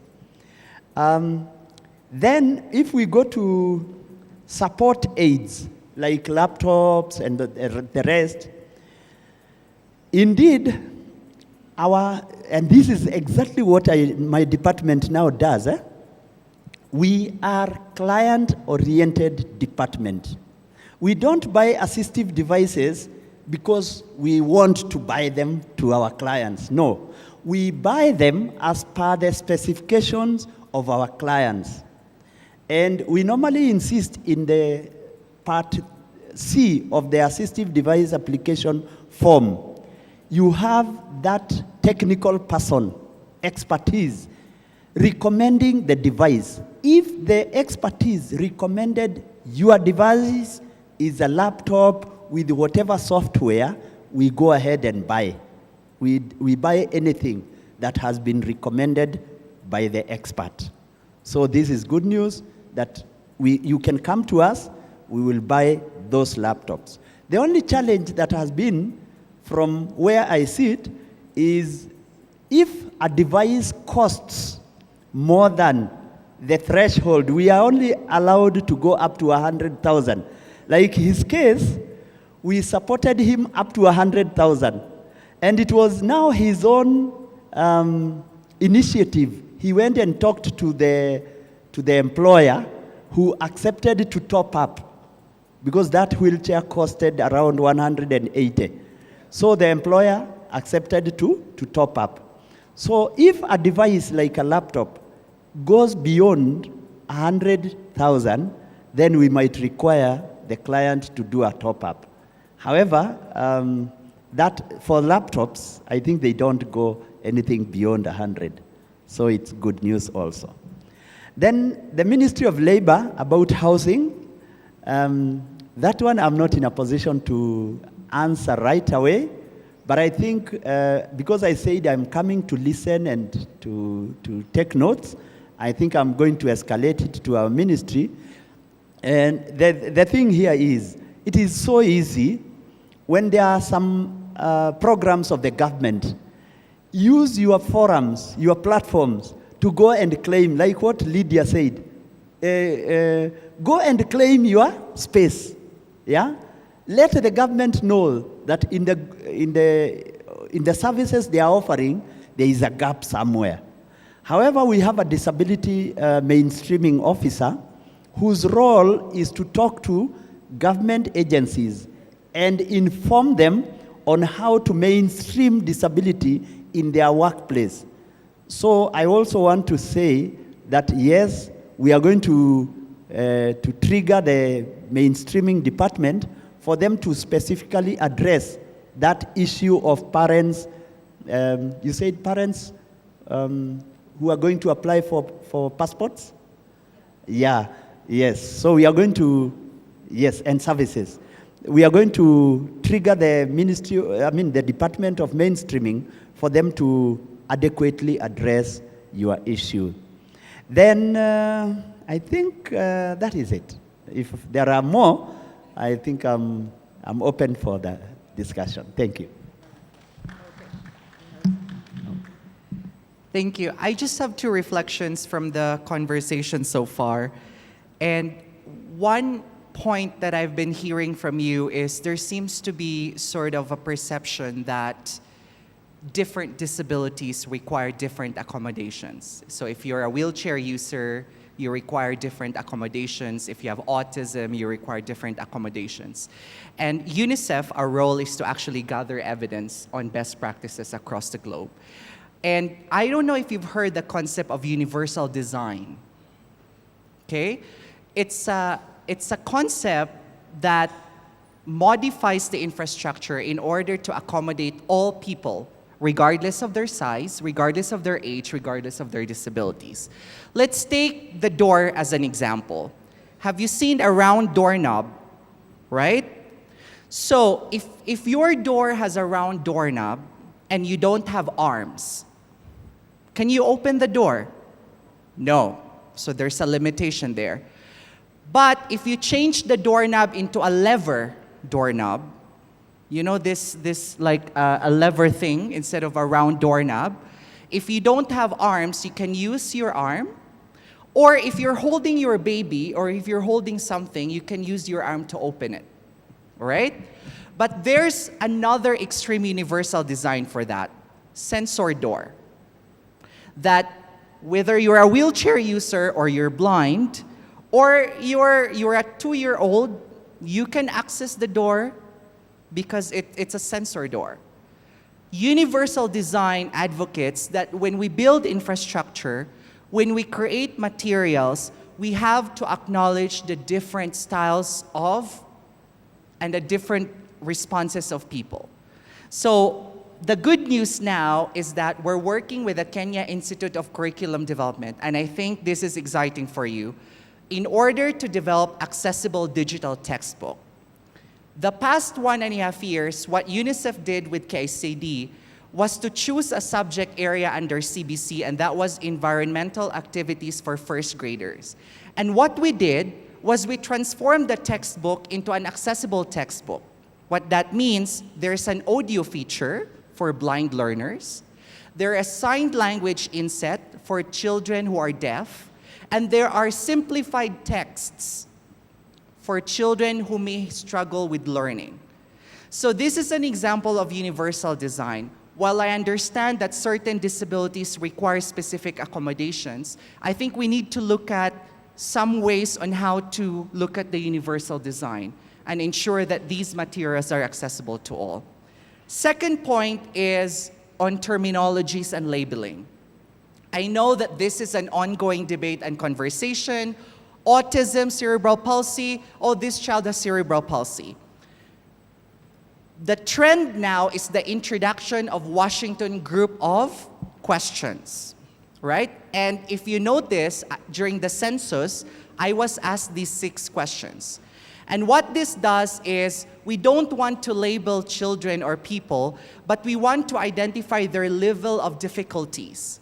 So for instance, instead of saying that this child is blind, we measure the significant limitations that this child is facing based on his or her vision.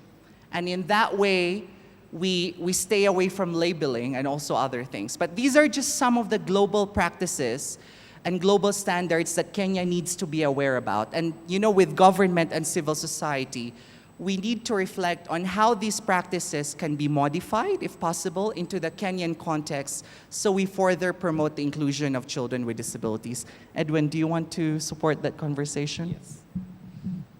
Yeah, just to add my voice, for example, in terms of buildings, the Disability Act already puts in place some provisions about adjustments to buildings. But the question is follow-up. We have got a lot of buildings coming up everywhere, even in Nairobi, new buildings, but they still don't follow this universal design principle. Who is complaining? Who is raising their voice? When we leave this conference hall, is there somebody who will give feedback to this place? That, for example, the toilet was not accessible, for example, the parking was not. That helps them also because they are not experts sometimes in these things. But giving feedback, continuing the conversation will strengthen our position. Why we have actually now, we are getting a very beautiful resource center at Kise, which has most of these accessibility issues we're talking about considered. It's because of the noise that we have made, because of the experience that the teachers there have had out in the field, and so on and so forth. So it trickles down to continuous conversations. And I would ask civil society, who can produce a video, for example, of a simply, nicely, universally designed building? Just an example. Even for me, when I am 60 and I cannot climb stairs 80, 90, I may need to start breaking down my house again and reconstructing. But if I have used that lens, then it benefits me. So we can set it from that point of that being a benefit to all of us and not just disability. Why do people find it easy to get their entry through disability? Yet they all want these things. But they always have to say, persons with disability will benefit. But no, it's for everybody. So let's look at it from that point. Thank you. Okay. The Ministry of Education had a list, so I've given him prior to just compile everything, and then we'll get back to him. So for you, Lydia, on your side, the most question that kept being repeated was about assessment at the center. One, integration and placement. There's a parent who asked about the child being 30 and they've not been able to be placed past that. I think that's similar to what I'd mentioned earlier about continuity and integration from one level to another. Kindly guide the parents on that. I'm sure if you give guidance, it will be able to answer quite a handful of the questions that I have.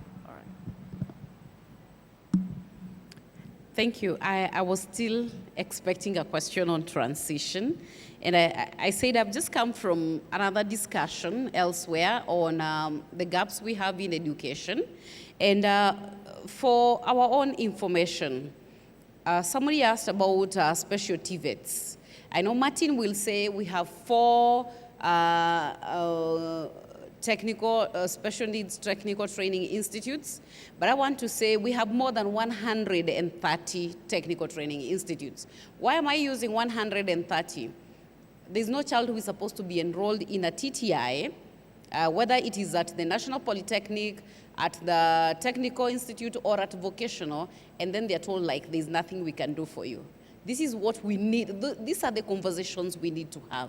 And sometimes just go back to the director DSNE and say, my child is in this TTI and they're having this kind of a challenge.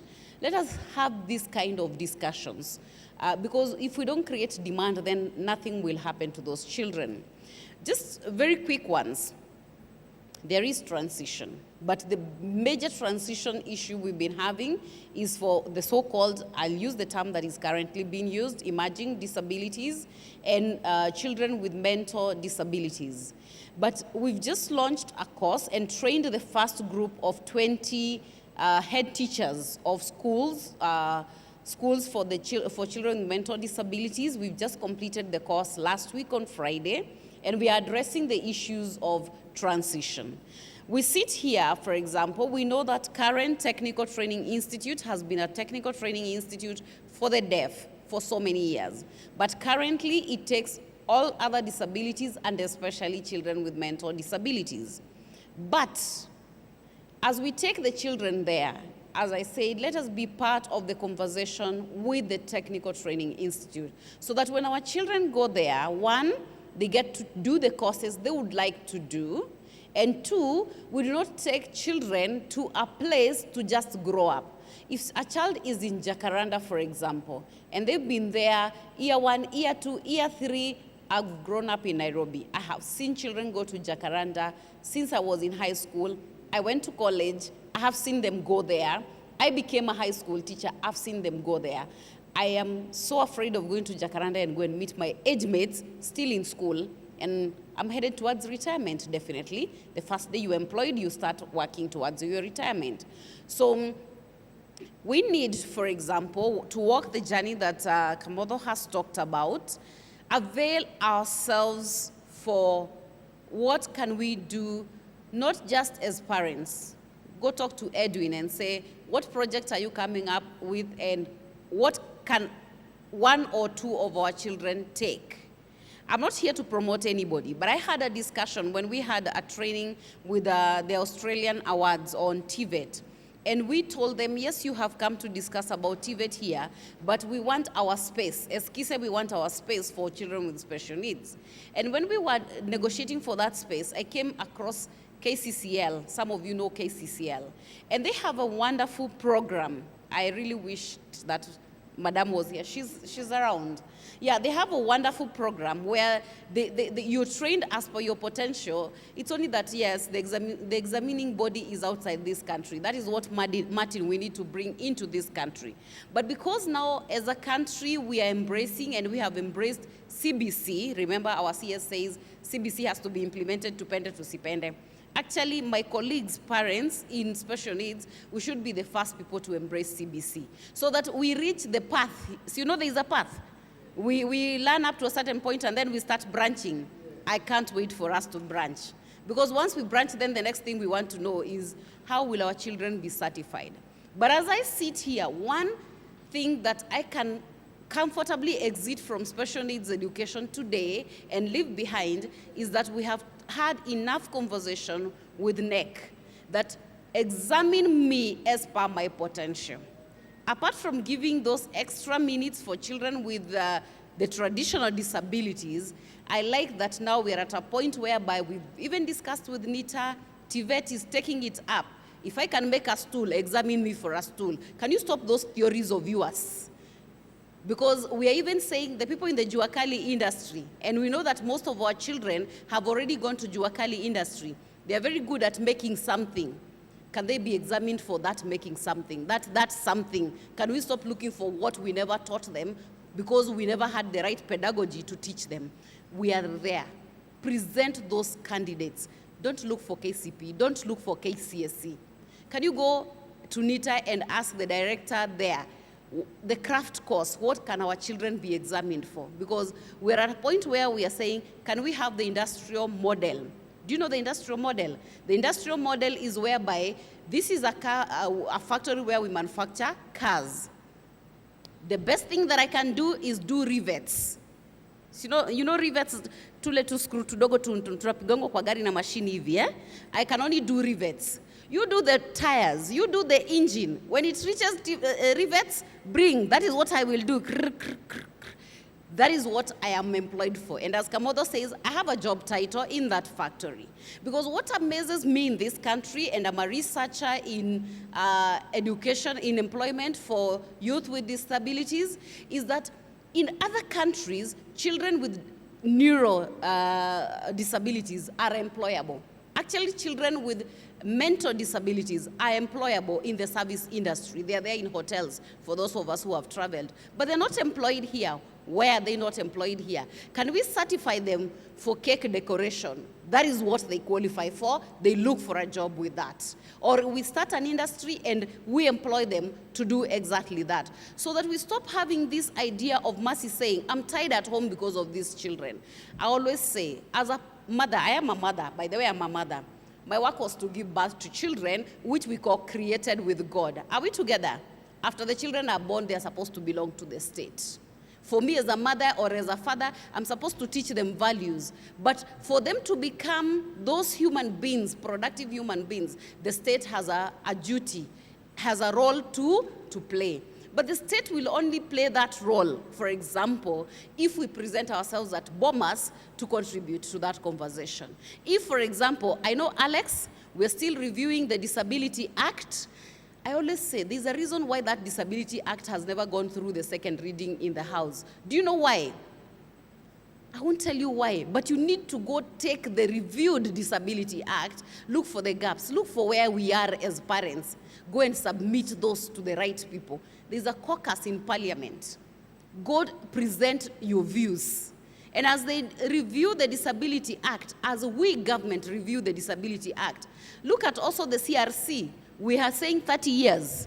But what is there in the CRC for we as the Kenyan child? Because after CRC, Kenya has got the Children's Act 2001. What is there for our children with these diverse disabilities? So you read those things, look for the small gaps, and write and take them to the people. We have senators who are there representing what? Special interest groups. They don't have a constituency. The constituency is you. They don't have any other constituency. Isaac Mora, he has no constituency. The constituency is you and you and you and me. Are we together? Disturb them like you have never disturbed them. Please do. Take a memorandum if you're in Nairobi to Sonko and say, these are our children. But sometimes we get so much afraid that I'm afraid that other people, the hawkers can scream. The Juakali industry can scream. But for us, we are like, whom are we screaming to? Please scream at our door in Kise. Give us work. Scream at Martin's door. And Alex has just shown his face, and he said he came to represent the director. He didn't come to represent the director. The Lord has a reason why he sent him here. Go to his office and say, Alex, here we are, we have come. Children with albinism are getting the lotion. What are our children getting? And he says, what do you want them to get? Give him the list, then leave it. After 3 weeks, go back. Create work for government officers. We have a lot of work, but create more work. We need to address transition together, you and I. Go to the nearest VTC, that is the vocational training center, that is under the county government, and say, our children, we don't want our children to go to boarding school. I'm one person who doesn't like boarding school. I would like our children to go to day school so that you're able to see the welfare of your child at the end of the day. But ensure that the closest technical institute to you is well equipped for your child. It can only be equipped if you go to the county government of Nairobi, if you're in Nairobi, in Kisii, if you're in Kisii, and say, we have this number of children there, they are not being taken care of. People are matched in this country because there were potholes. The potholes have disappeared slowly by slowly. Isn't that so? Can we, Sylvia, we need to carry placards one of these days, but I'll be at the back because I'll be from government. And then the rest of you can be at the front. But transition will only be addressed if as parents we sit together, have a conversation, have a solution, but say within this solution, government has to come in this way and that way, and present it as a communique to government. Right now we have a minister who is very passionate. Martin, I believe I'm right. Very passionate about matters disability. Please pay him a visit and say, we would like to come to your boardroom on 10th floor and go with a few of these children and say, we don't want pity. What we are saying is these children can do A, B, C, D. I'm sure he will ask where. Where can it be done? It can be done at this college, it can be done at this school, and then he'll say, what is the problem? I told him, Bwana CS, it is the funds. He said, which funds? Government has funds, and he gave us funds. Please go see Magoha before he can exit from the Ministry of Education. Give him work. Amemaliza exam. Si ako karibu ku release form 4. Give him work before January. Go see him.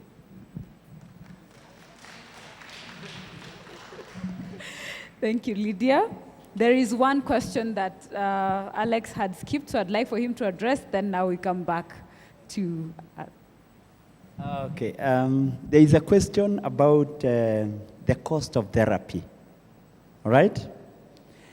And as I talk about the cost of therapy, before I forget, let me bring some information that you need to know as Andy, that we have some funds that we are giving for awareness, yeah? And you rightfully qualify to apply for awareness. Go to our website.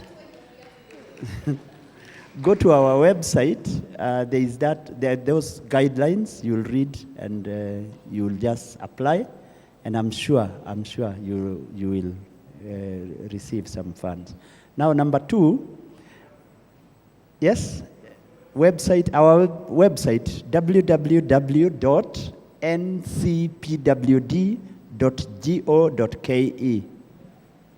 ncpwd.go.ke.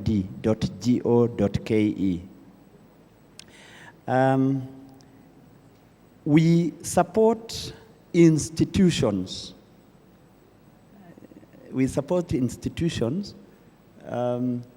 Like schools. If you registered that school with the Ministry of Education, whether private or public, if you registered it, and then you have a program that is geared towards children with autism, for example, you come to us, we will support to equip that institution if it is registered with the Ministry of Education.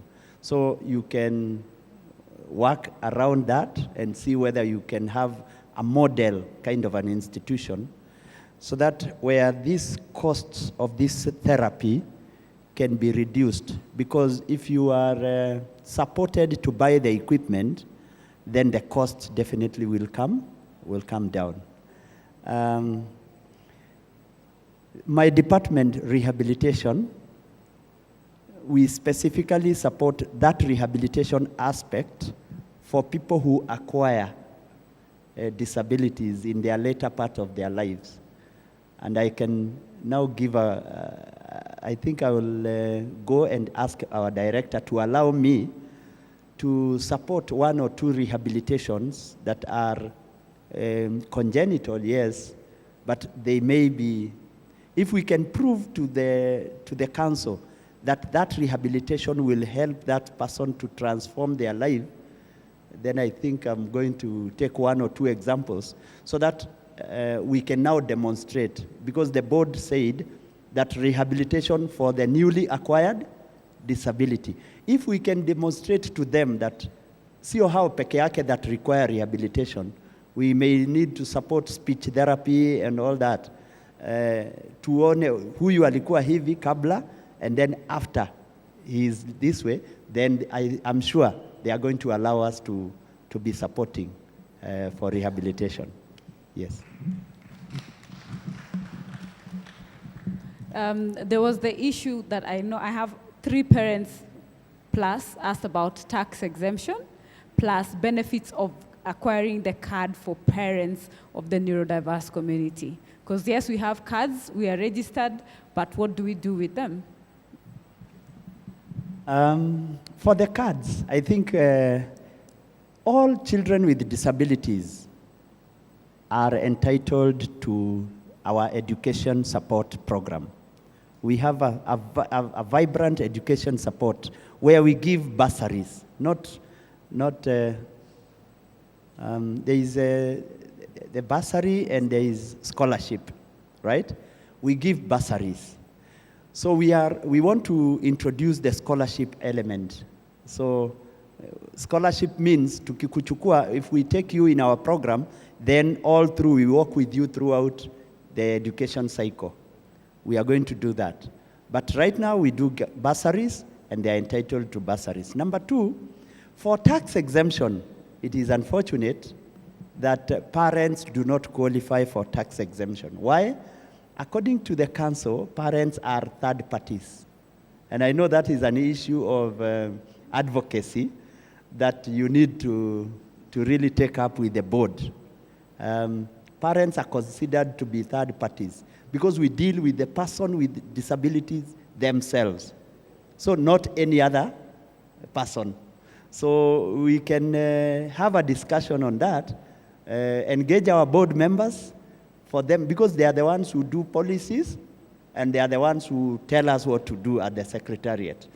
Yeah, I know you have, there is room for discussion there. But unfortunately, since, by the way, before I became an employee of the council, I was a board member of the council. The second board, the first board was Kinamwaura. The second board, I was there as a board member. And all through the life of the council, we have had parents of children with disabilities talking and talking and talking, but unfortunately, nobody has ever thought about doing a program specifically for parents in terms of tax exemption and all that. But we have a vibrant program where we are doing support to parents, cash transfer, group support, group of parents of children with disabilities. They come to us, we give them some funding for their projects and all that. That one is there. But for tax exemption, Aki, it's a tall order. I believe I will leave that. I will specifically request to have a special NeuroDigest when you go to season 2 with the National Council to address everything in detail. And for parents can still send in the questions, then we will address them in detail and seek audience. Now to the ministry for the long lists as we look at the time. But these are issues that were raised by parents, and we would hope to have at least all of them looked into before we disperse. Thank you for the opportunity, Sylvia and colleagues. I do agree with basically all the things that have been spoken so far. I've compressed the issues to a couple of them that I think about 5. I believe I will have answered most of the questions, if not all, but I'm still open to expounding. The first thing is inclusive education. And the question is Kenya ready? Are we even ready for inclusive education? And the answer I would give for that is the same answer that we've spoken since we sat here. And that answer is create the need. If we do not have the need for inclusive education, if our children are not in those schools, then how will you manage to have inclusive education? So far, there has been funding provided for infrastructure. One was used to construct ramps. I'm sure you've seen many of the public schools with ramps here and there. But we do have a long way to go in terms of making a least restrictive environment for public schools. Because we are talking about widening the doors, ensuring that the switches and the sockets are reachable, the taps are reachable. We have toilets for children with disabilities in the schools. So we do acknowledge that there is a challenge in terms of infrastructure and also issues of attitudes and such.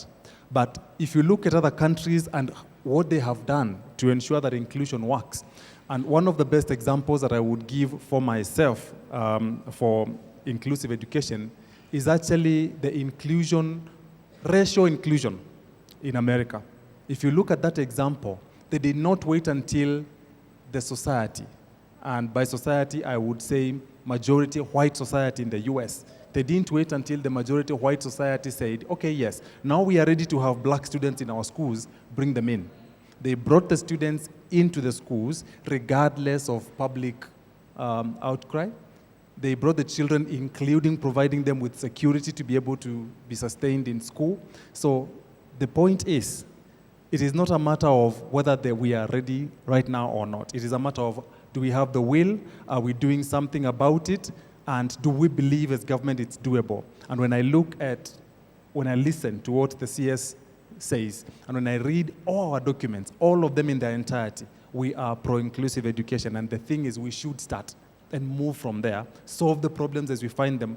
If we wait to be ready, we might delay too much. We have made some steps, of course. One is the introduction of NEMIS. You know about NEMIS. Once the child is registered in NEMIS and the child is shown in NEMIS as a child having a disability, obviously the extra funding that goes to children with disabilities will go to this child. What does this one open? This one means that the child that has a disability who is registered in NEMIS will now be able to get this funding for a child with a disability, regardless of the school they are in. They could be in your next door school that is not a special school as we call them, but they will get the funding because they are registered as a child with a disability. So I think that's a step forward, because currently only children that are in integrated programs, in units and special schools get this funding. And for me, that is a step forward. In terms of staffing, there's an issue that has been raised about staffing, which also touches on inclusive education. As we sit here, I know KISA does most of the training for our learners, and right now they've trained almost 40,000 teachers and other personnel in special needs education, special and inclusive education. Madam Lydia might want to clarify that later in terms of the numbers. But in the new curriculum, the curriculum for teacher training is also being reviewed. And once it is reviewed, training for all teachers, all of them in their entirety, will also include a component of special and inclusive education. So we will not be looking at a situation where there are teachers in the schools and they actually don't know that these children exist. They will have been exposed in school. Now, if they want to go and advance that knowledge that they have basics of, then that will be upon the individual teacher. Remember that the government, together with the government of the UK, hosted the Global Disability Summit. As a result of that, one of the commitments of government from the Global Disability Summit was inclusive education. That is one of the commitments, advancing inclusive education. And there is a committee that has been set up, which I'm a member of, and that is the Interagency Coordinating Committee for the commitments made in the Global Disability Summit. And that is government committing herself. So I would say that there is goodwill, and it is possible to do this at this point. EACs are still playing their role. We acknowledge their challenges. We have still other interventions like mobile schools, the starting of training of speech and language therapists. For example, KU currently has a crop of probably, it has a cohort of, are they 20, I don't know, 20 something, maybe 22, I'm not sure. Sorry? Oh, the first class graduated last year actually. So now we have our own homebred speech and language therapists in the country. That has never happened before. We didn't have a graduation prior to that one in the country. You had to go outside the country to get that. And those are all steps towards inclusive education, because that is the stuff that we require for inclusive education, to implement inclusive education. On the CBC, what does it have for children with neurological disabilities? I would say this. The CBC is not only one line of curriculum. We have the age-based curriculum under CBC, and we have the stage-based curriculum under the same CBC. Now, the age-based curriculum is the one that has the 3 threads, if you remember them. Now, the stage-based curriculum is the one that will cater for our children who have severe disabilities, if you allow me to use that word. The children who would not be able possibly to maybe advance that much in academic, in academia, so to speak. And therefore, this curriculum, once everything is in place and the materials have been developed, there will be a possibility now of a child who has the kind of disabilities today that we don't allow them to actually attend a school to follow that stage-based curriculum and actually graduate and be certified, because that is official. If you look at the basic education curriculum framework, that is set very clearly, and it is part of that. So in my opinion, the CBC is very pro-inclusive. And by the way, if you look at the CBC, you will realize that so far the arguments that have been placed against the CBC, there is no single argument against the content and the what of the CBC. What the CBC is, we all agree is a good thing. Some of us might disagree with how we are implementing it, how we are doing it, but what it is, to be honest, stands to be a pro-inclusive system that will benefit our children, especially the ones with disabilities. I am convicted of that fact.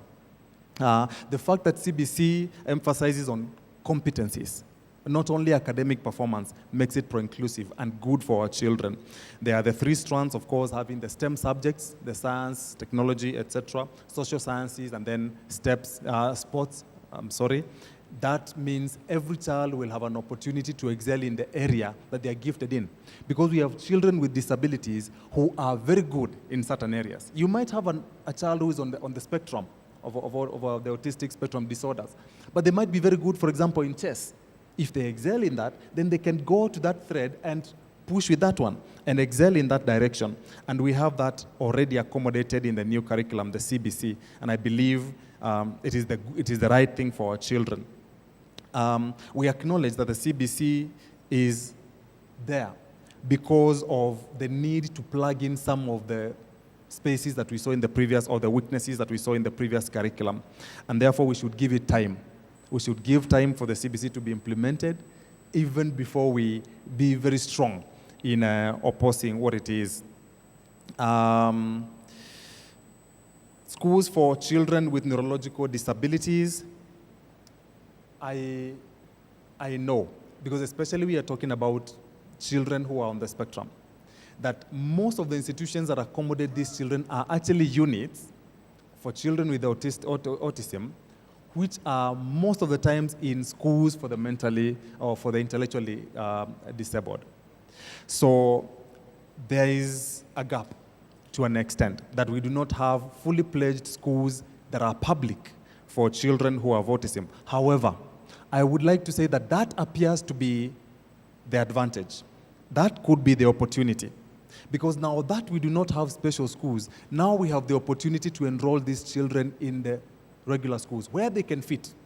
Where they may not be able to fit there, then we can talk about establishing specific schools for these children. But let's ask ourselves, is it necessary to establish schools for children with autism and other neurological disorders such that they are only in special schools?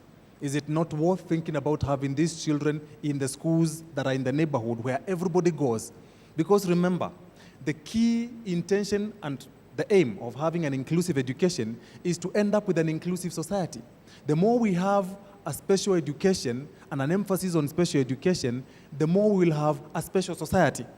And that is the challenge that we face. I know there are many arguments, possibly, against inclusion and also against special education. But I would say the ministry recognizes the continuum of provisions.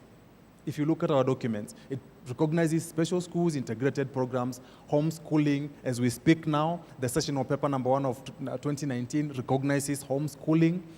The whole continuum including inclusive education. So we are not saying close special schools and don't have all children in an inclusive setting. But we are saying, let the inclusive option be the first one for inclusive education. Let that be the first option. Then provide the others on a needs basis. And that is the argument that I would front for this one. I'll go to TVET. As we are aware, most of the institutions that cater for our children have pre-vocational centers. And we have a few, of course, institutions, TVET institutions, as Madam Lydia had mentioned. We have a few institutions that cater specifically for children who have disabilities. However, those institutions currently still accommodate children without trainees without disabilities as well. And therefore, that is already part of inclusion that is happening in our TVET institutions. About the multidisciplinary team, I would wish to say that we do have challenges for sure. For example, in the area of transport. That is one area that we really need to improve in the country, the area of transport. However, in policy, we acknowledge that we should be providing assessment under the using multidisciplinary teams. That is the ideal situation. Now, there is an aspect of personal, should I call it effort or initiative.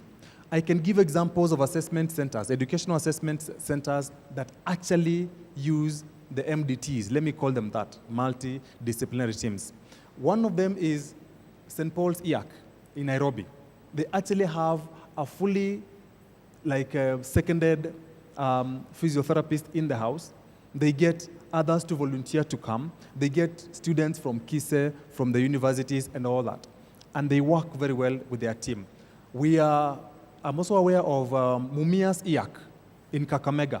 They have a full multidisciplinary team that does assessments. In fact, through their own initiatives, they recently acquired a van that is, I would call it disability friendly, that can load somebody on a wheelchair from the back, a van. And that was not through our funding. And they've done a lot of projects, including establishing a dry cleaning business the other day, through their own initiatives to create funds in order to be able to do outreach. And they do farming also as another activity within the institution, just to create more income for the institution. So there is the part of innovation also, because resources are always limited, and government may not have resources for everything each time, but they may have resources for some of the things, some of the time, maybe not all the time, that you have everything that you require. That's why sometimes you have budgetary cuts and all that. We have KISE, which is the greatest example that I would give as we speak now. KISE already has, I believe, officers from Ministry of Health as we speak. They have them right now as we speak. And therefore, these teams work, but they are not working everywhere because there's an issue of the proactiveness of the officers on the ground. And sometimes I think that is an area that we need to encourage the people to be more proactive. About early identification and assessment, we have issues, as I acknowledge the issues that have been raised, of working together with the Ministry of Health, because the people that handle the child after birth, immediately after birth, are the people that are in the hospital. And now you would ask yourself, do we have officers at the hospital that have the know-how to operate maybe a screening audiometer, for example, to establish whether the child can hear or not? Can we have neonatal screening? I believe currently we may not have that in majority of the hospitals in the country. So by the time we realize that the child has a disability, it's probably 2 years down the line, and that is a bit too late, whether it is to fit in cochlear implants or to start therapy or whichever. So we do have that challenge, and it is a challenge that we are working to resolve. But we could also take advantage of policies. Like I looked at the school health policy of the county government of Nairobi, and they have a whole section on children with disabilities and working with school health in schools, working with schools for children with disabilities. Have we taken advantage of that and gone to the governor and told him, you have this in your policy, what are you doing about our children? Because that is one way you could get the therapy equipment, by the way, because that is one aspect of health, fitness. So those are some of the things that we need to take care of. But to cap it all, I would say that there is effort in training, as I mentioned, training of officers at KISE, training at KU of scarce skills like speech and language therapists, among others. And as I had said before, funding is increased for children who have disabilities in our schools. Thank you. If I've left anything out, I wouldn't mind coming back and explaining. Thank you very much. Let's give him a hand. Thank you, Martin. I believe parents have been covered. Is there any question that you feel out of the ones we have picked or we received that has not been handled and is very pressing? Because of time, I'd like for our panelists to just give at least their parting shots. Anything that we feel that was left behind, because it's supposed to be inclusive. These are questions from the floor. We will take a few. Makbul, please. While we're taking them, please, let's try and be very brief. Thank you. Okay. My question, first of all, to KISE, is that KISE is the organization in Kenya that's charged with the responsibility of ensuring that best practice is carried out in education for children with special needs. And one of the biggest challenges that we have as parents is that KISE has not been able, though you've written it in your, that legal document of yours, I don't know what you call it, you really have not advocated for individual educationalized programs in schools. And even in your own model unit, the parents whose children are going there, those with autism, all of them, nobody, actually no child has an IEP there. So could KISE kindly do something about it? And then the parents of children with autism, we're also experiencing difficulty with transition from children in KISE preschool to primary schools. So is there a possibility of setting up a primary school unit for them? So that, because they're being rejected in schools. I'm a mother of a 10-year-old. I've homeschooled him for the last 5 years. And we were rejected in 3 schools. It was just impossible to keep him there because we had a lot of issues. Which brings me to my second question. We've had a whole 2.5 hours discussion on autism, but I've not had the 3 buzzwords in autism: evidence-based interventions. And the fact that behavioral intervention and the behavioral sciences are key to dealing with autism. So for the whole panel, I just wonder where that fits into the whole national discussion in our country. Then the gentleman, Rolando from UNICEF, in our opinion as parents, and some of us are represented here, our biggest impediment in this country is that we do not have a national policy on autism. That's why we have problems with government coming up with policy, because we don't have data on prevalence. I only know of Dr. Newton down in Kilifi in WHO who are doing epidemiology studies that are specific to autism. In the national census, the short set of Washington group questions did not serve the community of people with autism.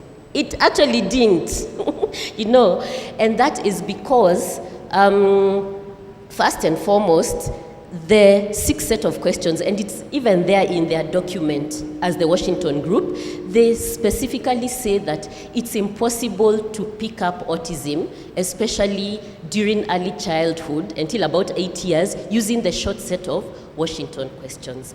And in as much as we're trying to avoid labeling, I saw albinism put there as and yet albinism it's obvious to the naked eye, but autism is not, because they can't see our children's brains. They can't see the inflammation on our children's brains. So if we were scared of labeling, why was albinism there? Why didn't you put autism there? I mean, I almost came to physical blows with the person who was doing that, because I had to get them to look for a section where I could put down my son's disabilities and the impediments to his development and so on and so forth. Now, my other question, I have to say this. National Council for People with Disabilities, we as the autism community have found that they are over-focused on physical disabilities. When it comes to the intervention, they are over-focused on access. So they talk about buildings, ramps, sensor doors, and so on and so forth. But they are not addressing our issues as people with neurodiversity and those of the caretakers, and that goes to the taxpayers' question. So we just want to beg you to take that issue to your board and let them discuss it. Then Ministry of Education, you talked about early identification. I'm really sad Ministry of Education, of Health didn't come, because it begins with them. So if Ministry of Education, you talk to your counterparts in Ministry of Health, tell them, number one, we want qualified health personnel to do the diagnosis for our children. And we want the diagnosis to be separate from the screening. Let them do the screening first as per the international standards. Let them use a tool like MCHAT, which is available. Let them use the DSM-5, which is a UN-accepted document, to do the diagnosis. And once the diagnosis and the screening is done right at the beginning, there'll be no hitches along the line when the child gets into the education system. And the sad thing is that what happens is that now, when you talk about a child with autism, everybody talks about vocational. When I took my child to school, I was told, this child, forget about academics. Just keep him wherever, and one day he'll go to a vocational center. And I looked at that teacher and told her, you know what, you've said that to the wrong woman. And I have homeschooled my child for 5 years. My child swims, my child plays the piano, my child writes, my child reads. And all the while, my child is still not totally verbal. He's semi-verbal. He's actually on 2 words, an action and a verb. And we are using sign language for that. And another thing I wanted to address to him is that he should also try and advocate for sign language as a bridge to verbal communication for people with autism, because it's a great tool. I have so many more things to say, but let me just stop there because, yeah. So one more. I know I am a beneficiary of a tax exemption certificate, but my question is, the tax exemption certificate you're given for 5 years, and you know there are some permanent disability and some uliumia tu mguu ukapona.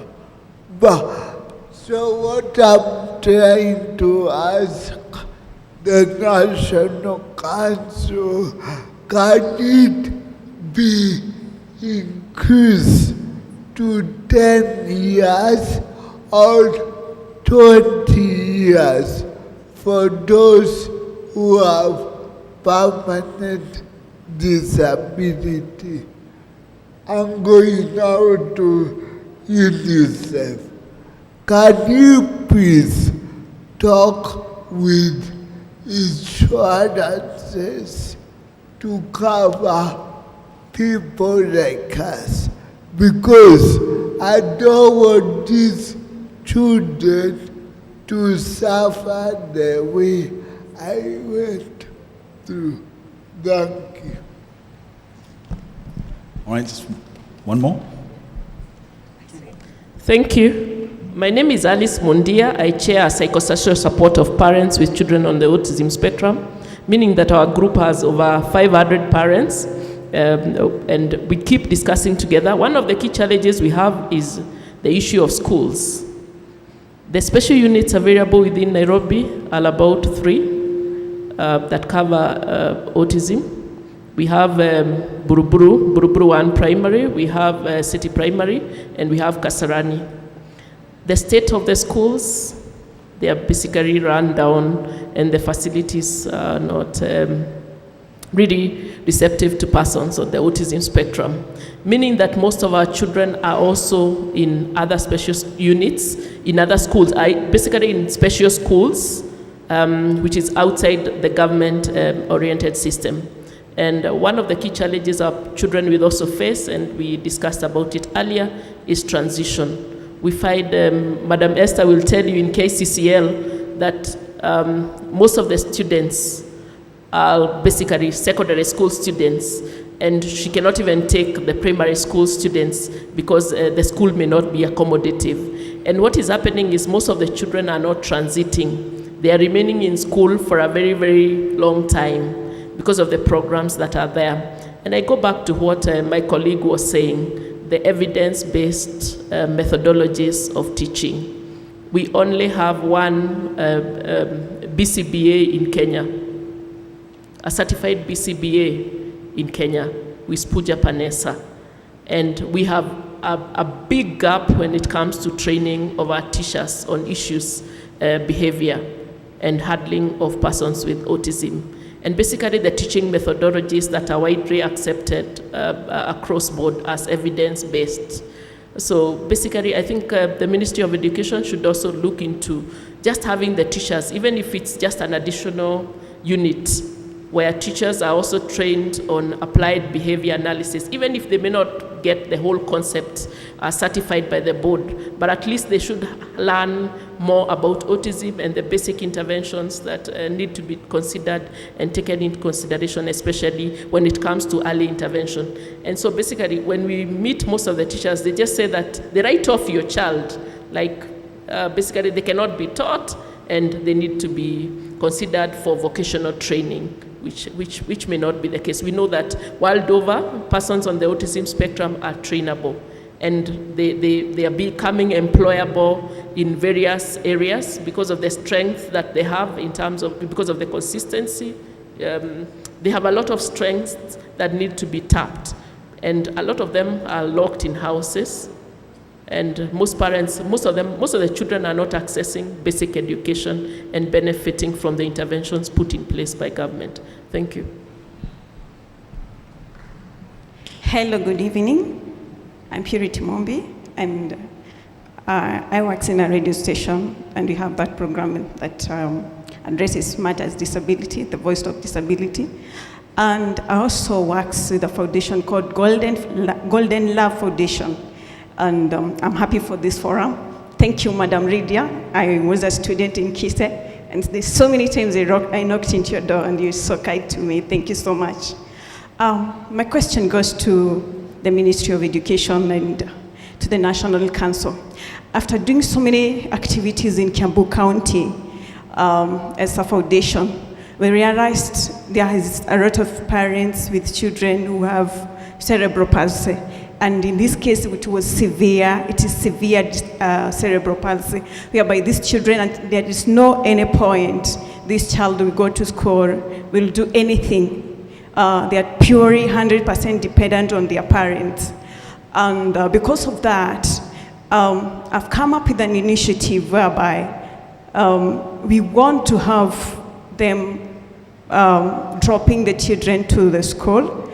I approached the MP together with the parents, and the MP there, Honorable Jujomo, accepted us to give us a room, a place whereby they should be dropping the children and going back home or going to work. It's a dairy center, rehab, and we are intending to have it start next year, January.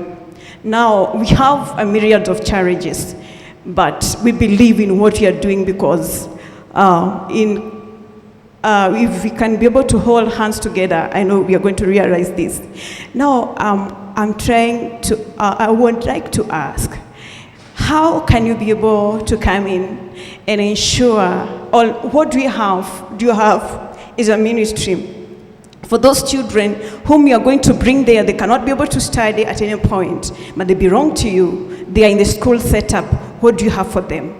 For National Council, for a very long time, we've forgotten the caregivers. And these caregivers, they don't have any income because they're always there with their children 24/7. They don't work. They don't depend on anyone, or they are dependent on someone. What do you have for them? What should we do for this particular home? What do you have for them as caregivers? I'm asking, what do you have for caregivers who have these children with severe needs in Kiambu County, in the center that we are about to start? What do you have for them? That's my question. I do see we have a lot of questions. So, why do we do this? Let's answer these 4, and then we come around again. Is that okay? Fantastic, let's do that. And to our panelists as well, I do know we are very informative in that particular department, but I kindly ask you to just slightly keep it short because of time. Thank you. Thank you. I'll be very fast, John. First of all, it's true, the children at the preschool didn't have IEPs, but from September, every child who has a special need in that nursery has got an IEP. And actually, just as they were closing school, we reviewed the IEPs, and we are working together with the parents. Even now schools are closed, they still bring the children for therapy. And all the children are attending therapy at the new center, because I said now we're doing research. About making the preschool, we did draw a preschool and submitted a proposal to the National Council to fund us for the primary section, because the government then was funding us for the National Assessment Center. So we would wish to continue modeling inclusive education, and therefore I'm still hopeful that the director, Honorable Gabo, will at one of these points support us in setting up that school. Martin, you can also hear there is the demand to upscale the model school. But our mandate as it stands, because KISA was created with a mandate of 1986, then allowed us to run a preschool. So we are hoping that the ministry is also going to review the mandate to give us a proper primary school. I just want to add on, why don't we have sufficient teachers for autism?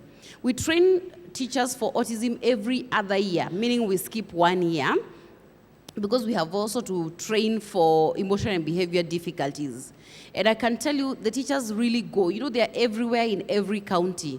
So they really go, and then they're also taken by you people in the CBOs.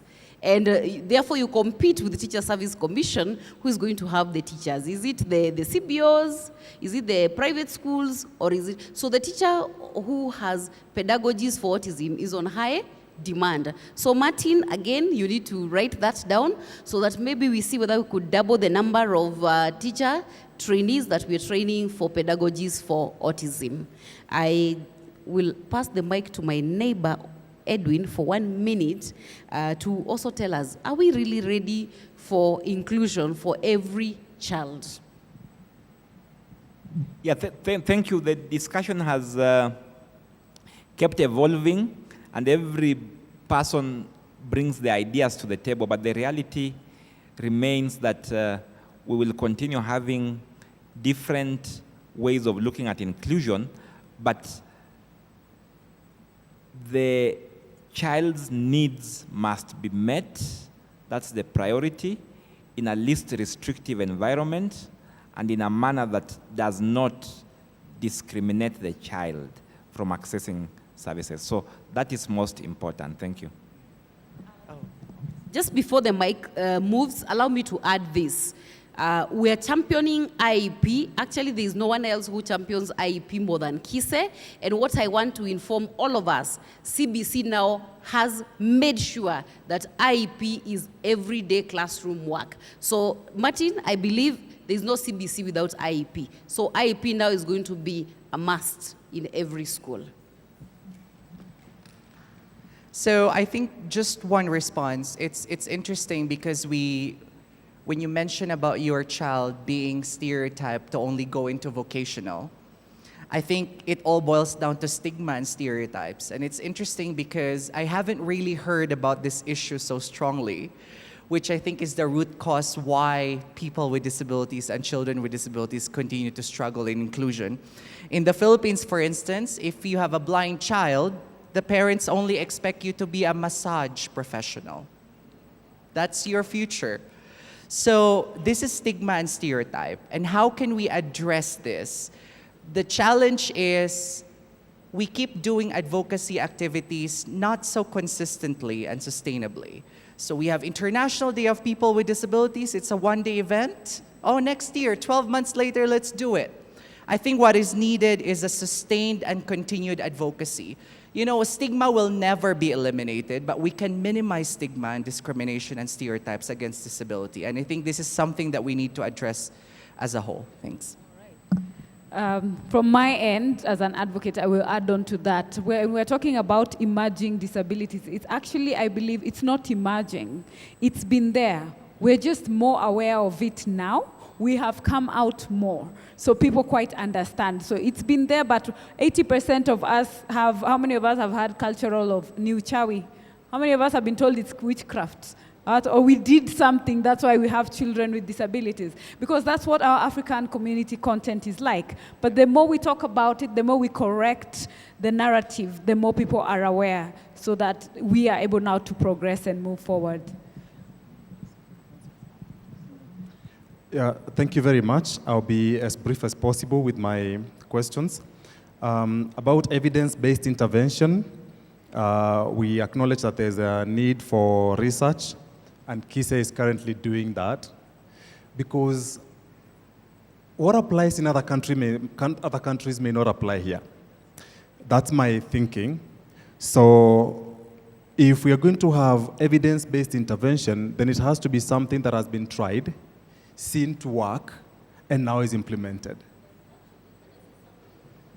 Applied behavioral analysis for autism is supported by, I was going to say that the applied behavioral analysis for autism is actually supported by more than 10,000 peer-reviewed psychology journals. I mean, studies, sorry, but yeah, they've been published in those psychology journals. So it's really not a matter of researching them again. They're already evidence-based. It's now localizing them to our context so that they're applicable. And that's the program I was saying that Professor Foster of Oxford University is doing down at Kilifi, and it's championed by World Health Organization and Wellcome Trust Kenya. So they exist. It's just that in this country, take, for example, National Council for People with Disabilities is sold on diet as the main intervention for autism. Diet is not an evidence-based intervention for autism. It just isn't. It is not. Yeah. It's okay, I appreciate that. My concern would just be among those 10,000 publications, how many are even sub-Saharan African? That is something I would like to hear maybe eventually when we talk on the sidelines. So the other issue is the issue of policy specific to children with autism. We do have policy, but it is, the ministry sets policy for everybody and sets the ground that people can now localize or maybe make more specific documents for themselves. And we currently have the sector policy for learners and trainees with disabilities. You can draw from that and now make that fit the children with autism and the issues that they face. Otherwise, it would be difficult to imagine taking every single disability and setting up a policy for it. So we do have a policy that covers the whole sector, but it would be very cumbersome to have a policy for each. Policy for deaf education, policy for children with autism, policy for cerebral palsy would be difficult. But we do have a sector policy for learners and trainees with disabilities, and they come with implementation guidelines, which you could look at. The other issue was the issue of having very few units in Nairobi. And units are established on a needs basis. Once the school has enough learners that have a disability, then the head teacher of the school applies to the ministry for registration of that unit. That process, I believe, is still open. It could be that there have not been many people coming to approach the ministry to register the units. I don't know if you have information regarding that, but I would say for those that have come and they have the numbers of the children that are required to open a unit, there shouldn't be any reason why they're not registered as units, unless there are other challenges that maybe are not explicit. But I know that for units and for schools that have specific numbers of those learners, they should be registered. Maybe the parents simply focus on those three and just take the children to those, and once they are full, they take to the private schools. You should be able to lobby within your local area to have the parents together probably have an assessment. One way of having this work is we have assessment officers in the field. You take those assessment officers, you organize for outreach, they come to your area, to your estate, they carry out assessment, and they're able to identify and document. These are the number of children that we suspect could have this kind of disability. Then from that, you can now, even through the assessment officers, be able to propose a unit in the neighboring school. That is one formula you could use. About CBC whether there is plans for transition. I think I had already spoken about this, and this will come through the stage-based curriculum, so that will work. One way to inform the curriculum that maybe I hope you have done would be to write memoranda to KICD. Because, for example, the teacher training curriculum is just being done now. I'm not sure that it has been launched. And you have the opportunity to present what you think, your thoughts, to KICD, the KICD, and propose what you think should work, and those interventions that you feel should be taught to the teachers. This is your opportunity, because once the curriculum is made, then it will take probably 5 years for the same curriculum to be reviewed. Will the children wait for 5 years? Have you gone to KICD? Now that you are aware that we are having a curriculum review and made propositions, that would be helpful for the organizations, and I would suggest strongly that you do that. What do we have for children who are disabled such that they may not be able to attend classes even in regular schools? That was a question that came from you. And I would give the same answer of the stage-based curriculum. That's why that is in place, the stage-based curriculum. The child will be able to move from elementary level to intermediate level to advanced level. So that is where we are going, and that is why you should be supporting the CBC, because it is indeed good for our children. Thank you very much. There was one question to National Council. Thank you. My sister, you wanted to know what the council is doing about caregivers. Yeah, we have a cash transfer program which all of us are aware of. And I think, I don't want to be lynched on this program, but we give up to 2,000 shillings per month for caregivers for children with severe disabilities. I know there would be issues. Excuse me. I know. Yesterday I was talking to another group, and then we were saying that 2,000, it's not even enough to employ a caregiver if a parent was to employ one. The basic salary of a yaya is 15,000. So it is kidogo. And I think you have an opportunity now to talk to us, to talk to the Ministry of Finance for them to increase this amount. It is, yeah, I know it's an issue. Then number two, come to us, come to the council. Tell us what you need so that we can tailor-make our program to suit you. So that we are not only focusing on RAMs and everything. We need to focus programs on autism and neurological disorders. So please come to us with the proposals, and we are going to realign our programs to fit you. That is what Ladies and gentlemen, I have to cut that short right there just for 1 second. I know there are enough questions to be asked, but time is not on our side, unfortunately. And I know most of the questions are directed to Martin. So what we can do is, after we finish, we can have a one-on-one. Unfortunately, time is not on our side. There are people who actually need to get matatus and leave. So please, I really apologize. Let's just have a one-on-one with them. They are written down. After. Right. All right. I'll get back to you in a short while, but while we're doing that, Nicholas, who's a young man who was supposed to say something at the beginning, has been waiting patiently. So Nicholas is... Good evening. My name is Nicholas. I'm from KCCL, Kenya Community Center for Learning. So my experience of dyslexia and all those challenges, I felt really not good for myself and for my mother. I have this challenge called dyslexia. It's a challenge of a person who cannot read. So my case of reading, it was difficult. I cannot read and write. But for my help with my mother, he helps me to understand how to read and get the knowledge of her. So I think my teachers in KCCL and my mother. And thank you for coming for this event. Thank you for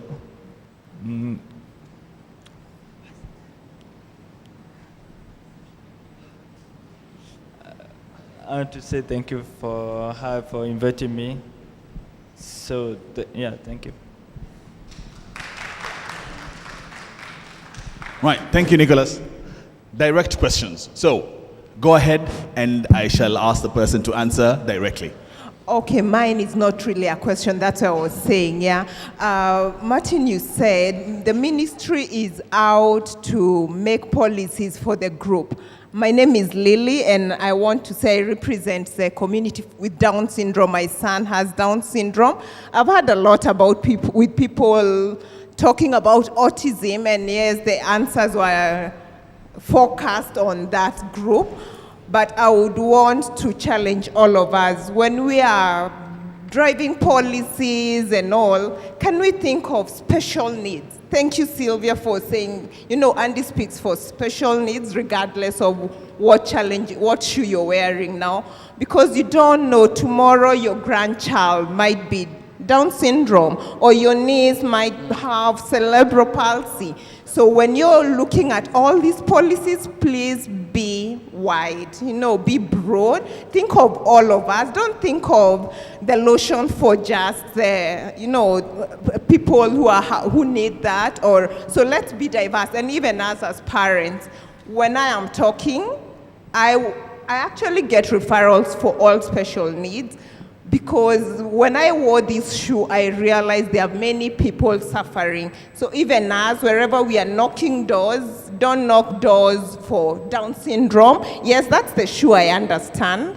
But make sure the people also understand there are many special needs out there. That's just my parting shot. Thank you. Mine will be very short in the interest of the time. And also considering that our sign colleagues, they are tired already. Just a challenge to Sylvia. My name is Dennis Mogi. I'm the chairperson of Action for Children with Disabilities, partners with Sylvia who have made this possible. My challenge to Sylvia is that this is a discussion that we need to carry forward, and I see there is a need for a very strong parent movement to champion for the rights of children with the disabilities. And I would want to see that this movement is anchored within Andy because of the discourse that we've just started within them with that regard.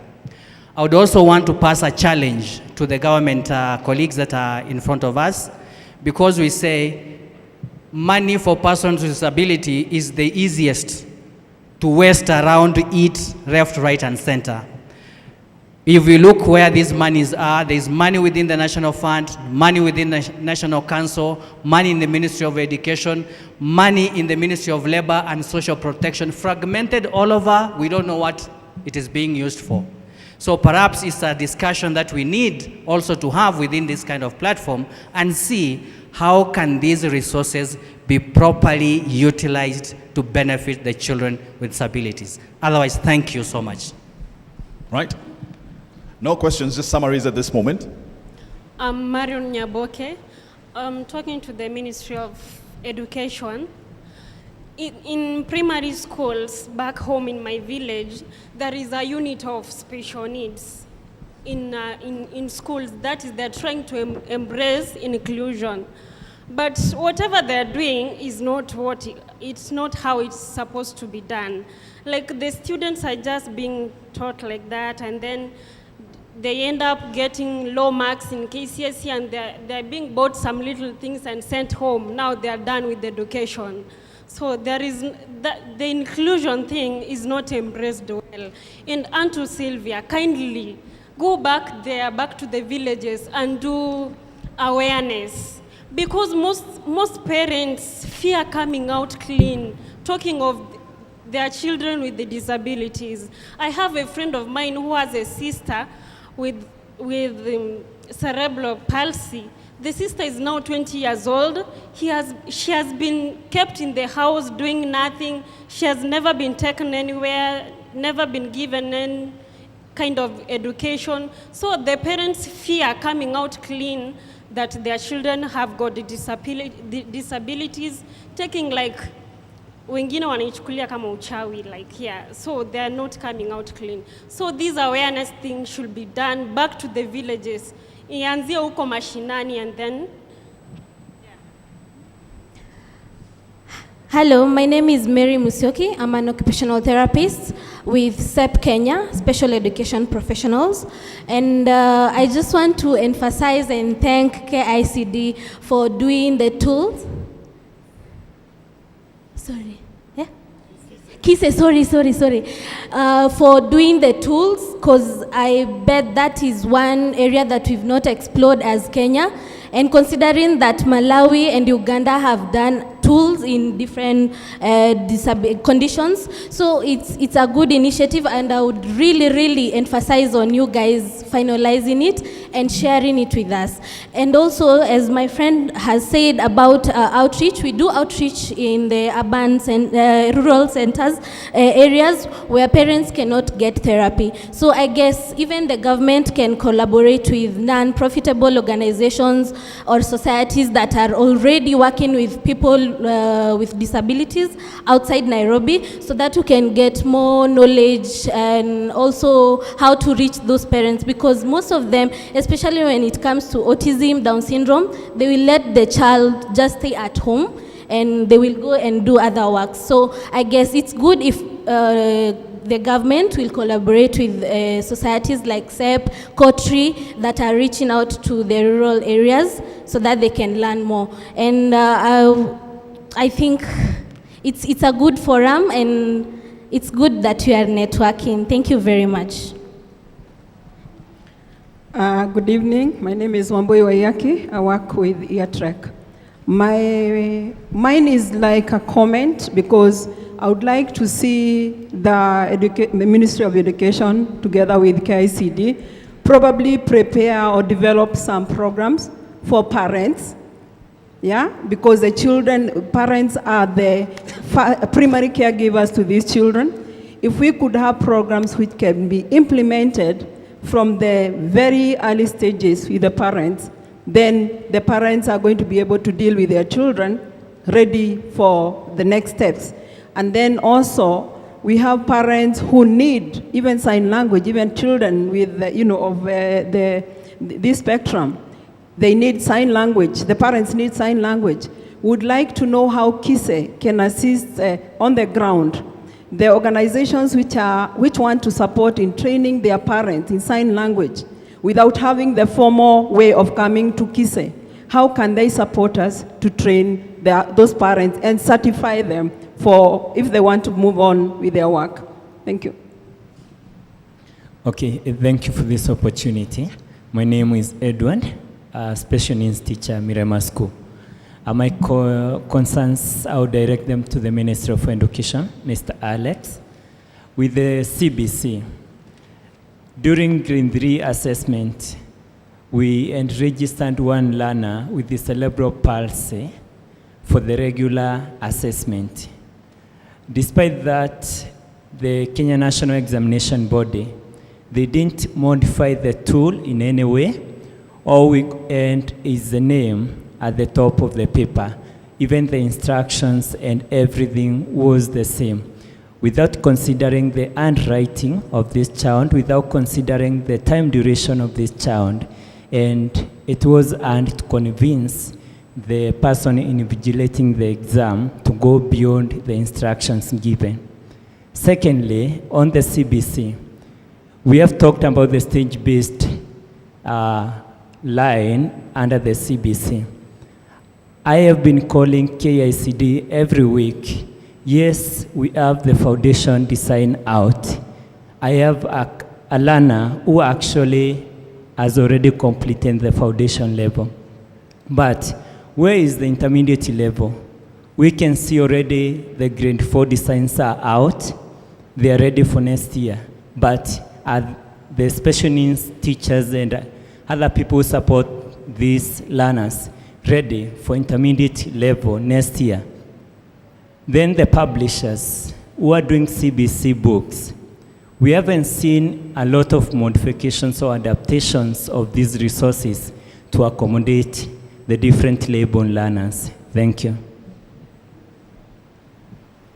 Good evening, everyone. My name is Lily, representing Little Rock Inclusive Early Childhood Development Center. My question is to the government. When you talk about special need children, the government only takes care of children who are in public schools. What happens to children who are in other centers? Because I'm a center who has 160 children, but the government can do nothing about the children I have. Yet, if anything goes wrong in the school around these children, the government is up in arms. So where does the government draw the line that now I'm a Kenyan child and now I'm a private child? Good evening. My name is Iris Pausoro. I'm a parent of a child with cerebral palsy, 12 years old girl. And for me this evening, what I can say, most of the time, the caregivers, the parents, we are mostly forgotten. Okay. Now, for example, like one of the parents said that we are normally given the cash transfer 2,000 shillings per month. 2,000 shillings is so little for a parent with a child with disability. Apart from that, these parents most of the time is taking the child full time. So, and we have other members of the family that we are supposed to take care of. Another issue, when we go, for example, to the medical facilities, I've got a child who is 12 years old, and I'm supposed to queue the same way other patients are queuing. Who is remembering us that we exist? Who is noting me that I'm carrying a 12 years old girl? And another thing, are these medical practitioners prepared? Do they understand our needs? For example, when they look at my child, there's a time a medical practitioner called my child a cabbage. Like, huyo tu ni cabbage tu, the way anaonekana, unaona? So are these medical practitioners aware about children with cerebral palsy? Are they aware about people with disabilities? Another issue, you say that in the public schools, there's bursaries and funds that are given together for children with disability. My child's school is in a public school, but we pay. We do pay. There's some amount we are supposed to pay as parents of children with disability. Can you kindly look at that issue? Thank you. Two of the last ones, I hope. Yeah, good evening again. Yeah, I just want to make like a recap as a parent of what I've taken home from this discussion. Pardon? No, it's part of there's a question in it. Okay. Yeah, so there is a question in it because from the panelists, it looks like the parents, we are just talking to ourselves and we are not creating demand. Except for Madam Lucy's department, KISA, which myself as a parent, I haven't gone. I have gone to Ministry of Education, I burnt out. I have gone to National Council, I have burnt out. So I want you to know from that end, because you sit at the top, Alex, I could come to your office, but the secretary says, no, I cannot see you. What do you want? He slaps policy on me. This is what the policy says. How can I now explain something that is so specific about autism that is not covered within the policy? So how do we access you people? How do we access you people? It's a very big thing in this country. I have been out in other countries. Accessing leaders is really no big deal, but in our country, it is the biggest deal, and that is the reality. So parents, we complain about ourselves, we talk about ourselves, because we have documents we have prepared. I cannot present it to you, sir. I cannot. So please, Sylvia, we would like a way forward about parents. We are organized, we have a voice, but we do not, our voice is not heard. Can you please, before the end of this, create that channel that I can see the topmost person, the director of special need education. I can see, because that is the only way. That is why we are so frustrated and just dropping dead. Some are thinking of committing suicide. Right now in my school, we have a child we have given scholarship because the mother wanted to throw away the child. It is not easy. I just want to know how can we be facilitated to see whichever office we want, and we will come organized as an organization, not even as an individual. That is, I think, the missing link, more importantly. Thank you very much. I'll be as quick as possible. Martin, just before you begin. Yeah, just the final one. We did promise that we're going to take the final one, so let's just take that one. Hi, I'd like to thank the panelists. My name is Dr. Wamithi. I'm a developmental pediatrician, so I deal with children with special needs. I'd just like to address some of the comments of the parents who are feeling that their children are called names, like mom is saying about the cabbage. We, as far as I know, as medical doctors, we've been trained to be civil. We've been trained to treat parents right, because you are the caregivers, and if we treat you a certain way, there's no way you can have the strength to take care of your child with special needs. So I'd like to apologize, because I've had so many comments about that on behalf of the medical fraternity. We are working hard in terms of teaching people how to be more inclusive, the words that they use. Even when you come to the lab, we want to prioritize the special needs patients. Those are things that we are already training. I work at Aga Khan, so you even had a training for the lab practitioners. When you see a child has special needs, prioritize them. So it's just the comments. I feel bad that I've had plenty of them, but I'd just like to say we will do better.